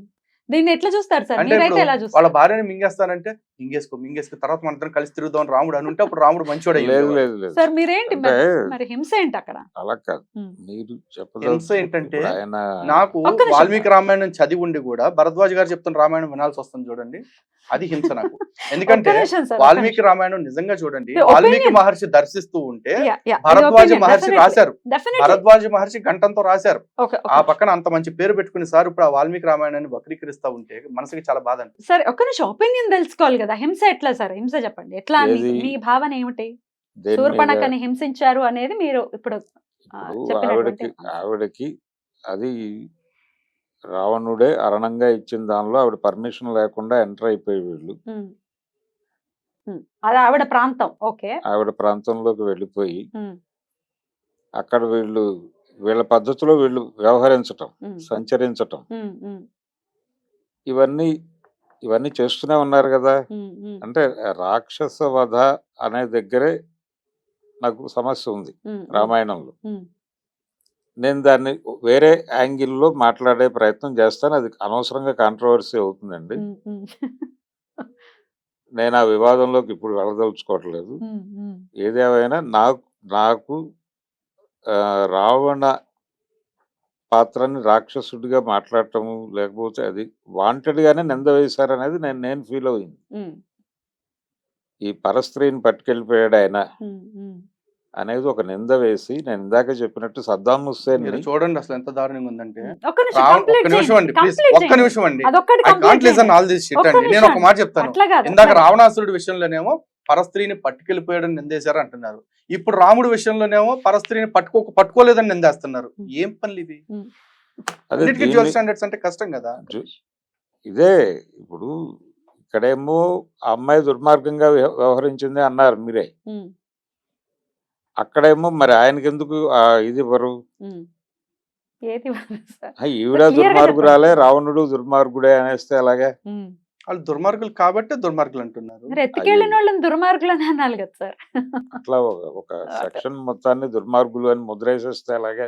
What? ఇస్లాం మొత్తం దుర్మార్గము, ఇస్లాం మొత్తం దక్షిణాపథంలో ఉన్న వాళ్ళందరూ దుర్మార్గులు, ఆయన ఇలా చాలా- స్టాంప్ ఇస్లాం వేసేస్తే మొత్తం అలాగే. చాలా దుర్మార్గులు క్లియర్ అని గా ఎవరన్నారు చెప్పారు సార్? కదా సార్. మీతో ఎవరన్నారు చెప్పండి ఇస్లాం ఒకసారి. మొత్తం దుర్మార్గులు అని అనలేదు. ఎవరన్నారు? అదేమిటి ఇందాక మీరు టెర్రరిస్టులు అందరూ ఇస్లాం అన్నారు కదా. నేను అన్నది ఏంటి, ముస్లింలు అందరూ టెర్రరిస్టులు కాదండి, బట్ టెర్రరిస్టులు అందరూ ముస్లింలే అదే ఉన్నారు అని చెప్పి అన్నాను. టెర్రరిస్టులు అందరూ ముస్లింలే. పోనీ మీరు ఇప్పుడు చెప్పండి సార్, ముస్లింలు కాబట్టి వేరే మతాల్లో ఉంటే వాళ్ళు ఎవరో చెప్పండి. హిందువుల్లో పలానా వాళ్ళు ఉన్నారని మీరు చెప్పండి. There ends the matter. లేదు లేదు, ఇప్పుడు ఆ టాపిక్ ఆల్రెడీ అయిపోయింది. ఎనీవేస్ మళ్ళీ ఆ టాపిక్ వెళ్ళి సార్ సార్. మళ్ళీ హాఫ్ బేక్డ్ స్టోరీస్ చెప్తున్నారు కదా. సరే వాట్ ఎవర్ ఇట్ ఈస్, మొత్తానికి నేను మాట్లాడదలుచుకున్నది ఎట్లా వెళ్ళిందో తెలియదు కానీ ఎనీవేస్ అఫెండ్ అవ్వటం కోసం లేకపోతే ఇంకొకరిని ఏదో వ్యూస్ తెలుసుకోవటం కోసం మాత్రమే చేసినటువంటి ప్రయత్నం ఇది. ఆయన ఇప్పుడు ఆయన వ్యూస్ లోనే ఉన్నారు. మీరు చెప్పే విధానం కూడా మీ నేను ఫ్యాక్ట్స్ విధానంలో చెప్పానండి, definitely. నేను వ్యూస్ చెప్పలేదు. Uh, facts definitely. చెప్పాను. నేను కూడా Facts. ఫ్యాక్ట్స్ ఆయన ఆయన నమ్మిన ఫ్యాక్ట్స్ fact చెప్పుంటే ని- కనుక facts ని ఫ్యాక్ట్స్ ఆయన రివర్స్ చేస్తున్నానండి. ఒకసారి చెప్పానండి. హిందూ ధర్మం వల్ల మానవాళికి వచ్చిన ప్రమాదం ఏంటి, దానికి ఆయన రీజన్ చెప్పలేదు. హిందూ ధర్మము ఫ్యాక్ట్స్ ఇంకో మాట, ఇప్పుడు విషయాల్లో కనుక ఒకటొకటి తీసుకుంటే సినాప్సిక్ వెళ్తున్నారా జస్ట్ కొన్ని విషయాలు, మ్మ్. కుల వ్యవస్థ కారణంగా, అణచివేత కారణంగానే మత మార్పిడులు అయినాయి అని చెప్పేసి అన్నారు. దానికి రీజన్ అడిగాను. కుల వ్యవస్థ కారణంగా, మత మార్పిడి కారణంగా అయితే మరి ఇస్లాం పాలనలో వీళ్ళు మత మార్పిడి ఎందుకు అవ్వలేదు, దానికి అడిగాను, చెప్పలేదు. దేవుడిపై ఆధారపడటం తప్పు అన్నారు. ఎందుకు తప్పో చెప్పలేదు సార్. తర్వాత కుల వ్యవస్థ హిందుత్వంలో మాత్రమే ఉందన్నారు. ఇస్లాంలో ఉన్న కుల వ్యవస్థ గురించి కూడా చెప్పాను. దానికి పేరు వేరే అయి ఉండొచ్చు. దాని గురించి మా తల్లిని రావణాసురుడు ఎత్తుకుపోయాడు అనేది కాన్స్పిరసీ థియరీ అన్నాడు. ఏ బేస్ మీద చెప్పారు సార్ అనేది నాకు అర్థం కాలేదు. తర్వాత శూర్పణఖ విషయంలో తీసుకుంటే శూర్పణఖని సింపథైజ్ చేస్తున్నారు. ఏ కారణంగా చేస్తున్నారు నేను అడిగాను, చెప్పలేదు. ఇన్ని ప్రశ్నలు మిగిలిపోయిన తర్వాత నేను ఫ్యాక్ట్స్ చెప్పాను అంటున్నారు. సారే మధ్యలో చాలా సార్లు అన్నారు నాకు అనిపించింది చెప్పాను అని ఆయనే అన్నారు. మీకు అనిపించింది ఫ్యాక్ట్ ఎట్లా అవుతుంది? మీకు అనిపించింది వ్యూ అవుతుంది, పర్సెప్షన్ అవుతుంది. అంతేనా సార్? ఆన్సర్ అంతే. పర్సెప్షన్స్ అండ్ రైట్ అండి. Thank you so much for your time. నమస్తే. నమస్తే సార్. నమస్తే.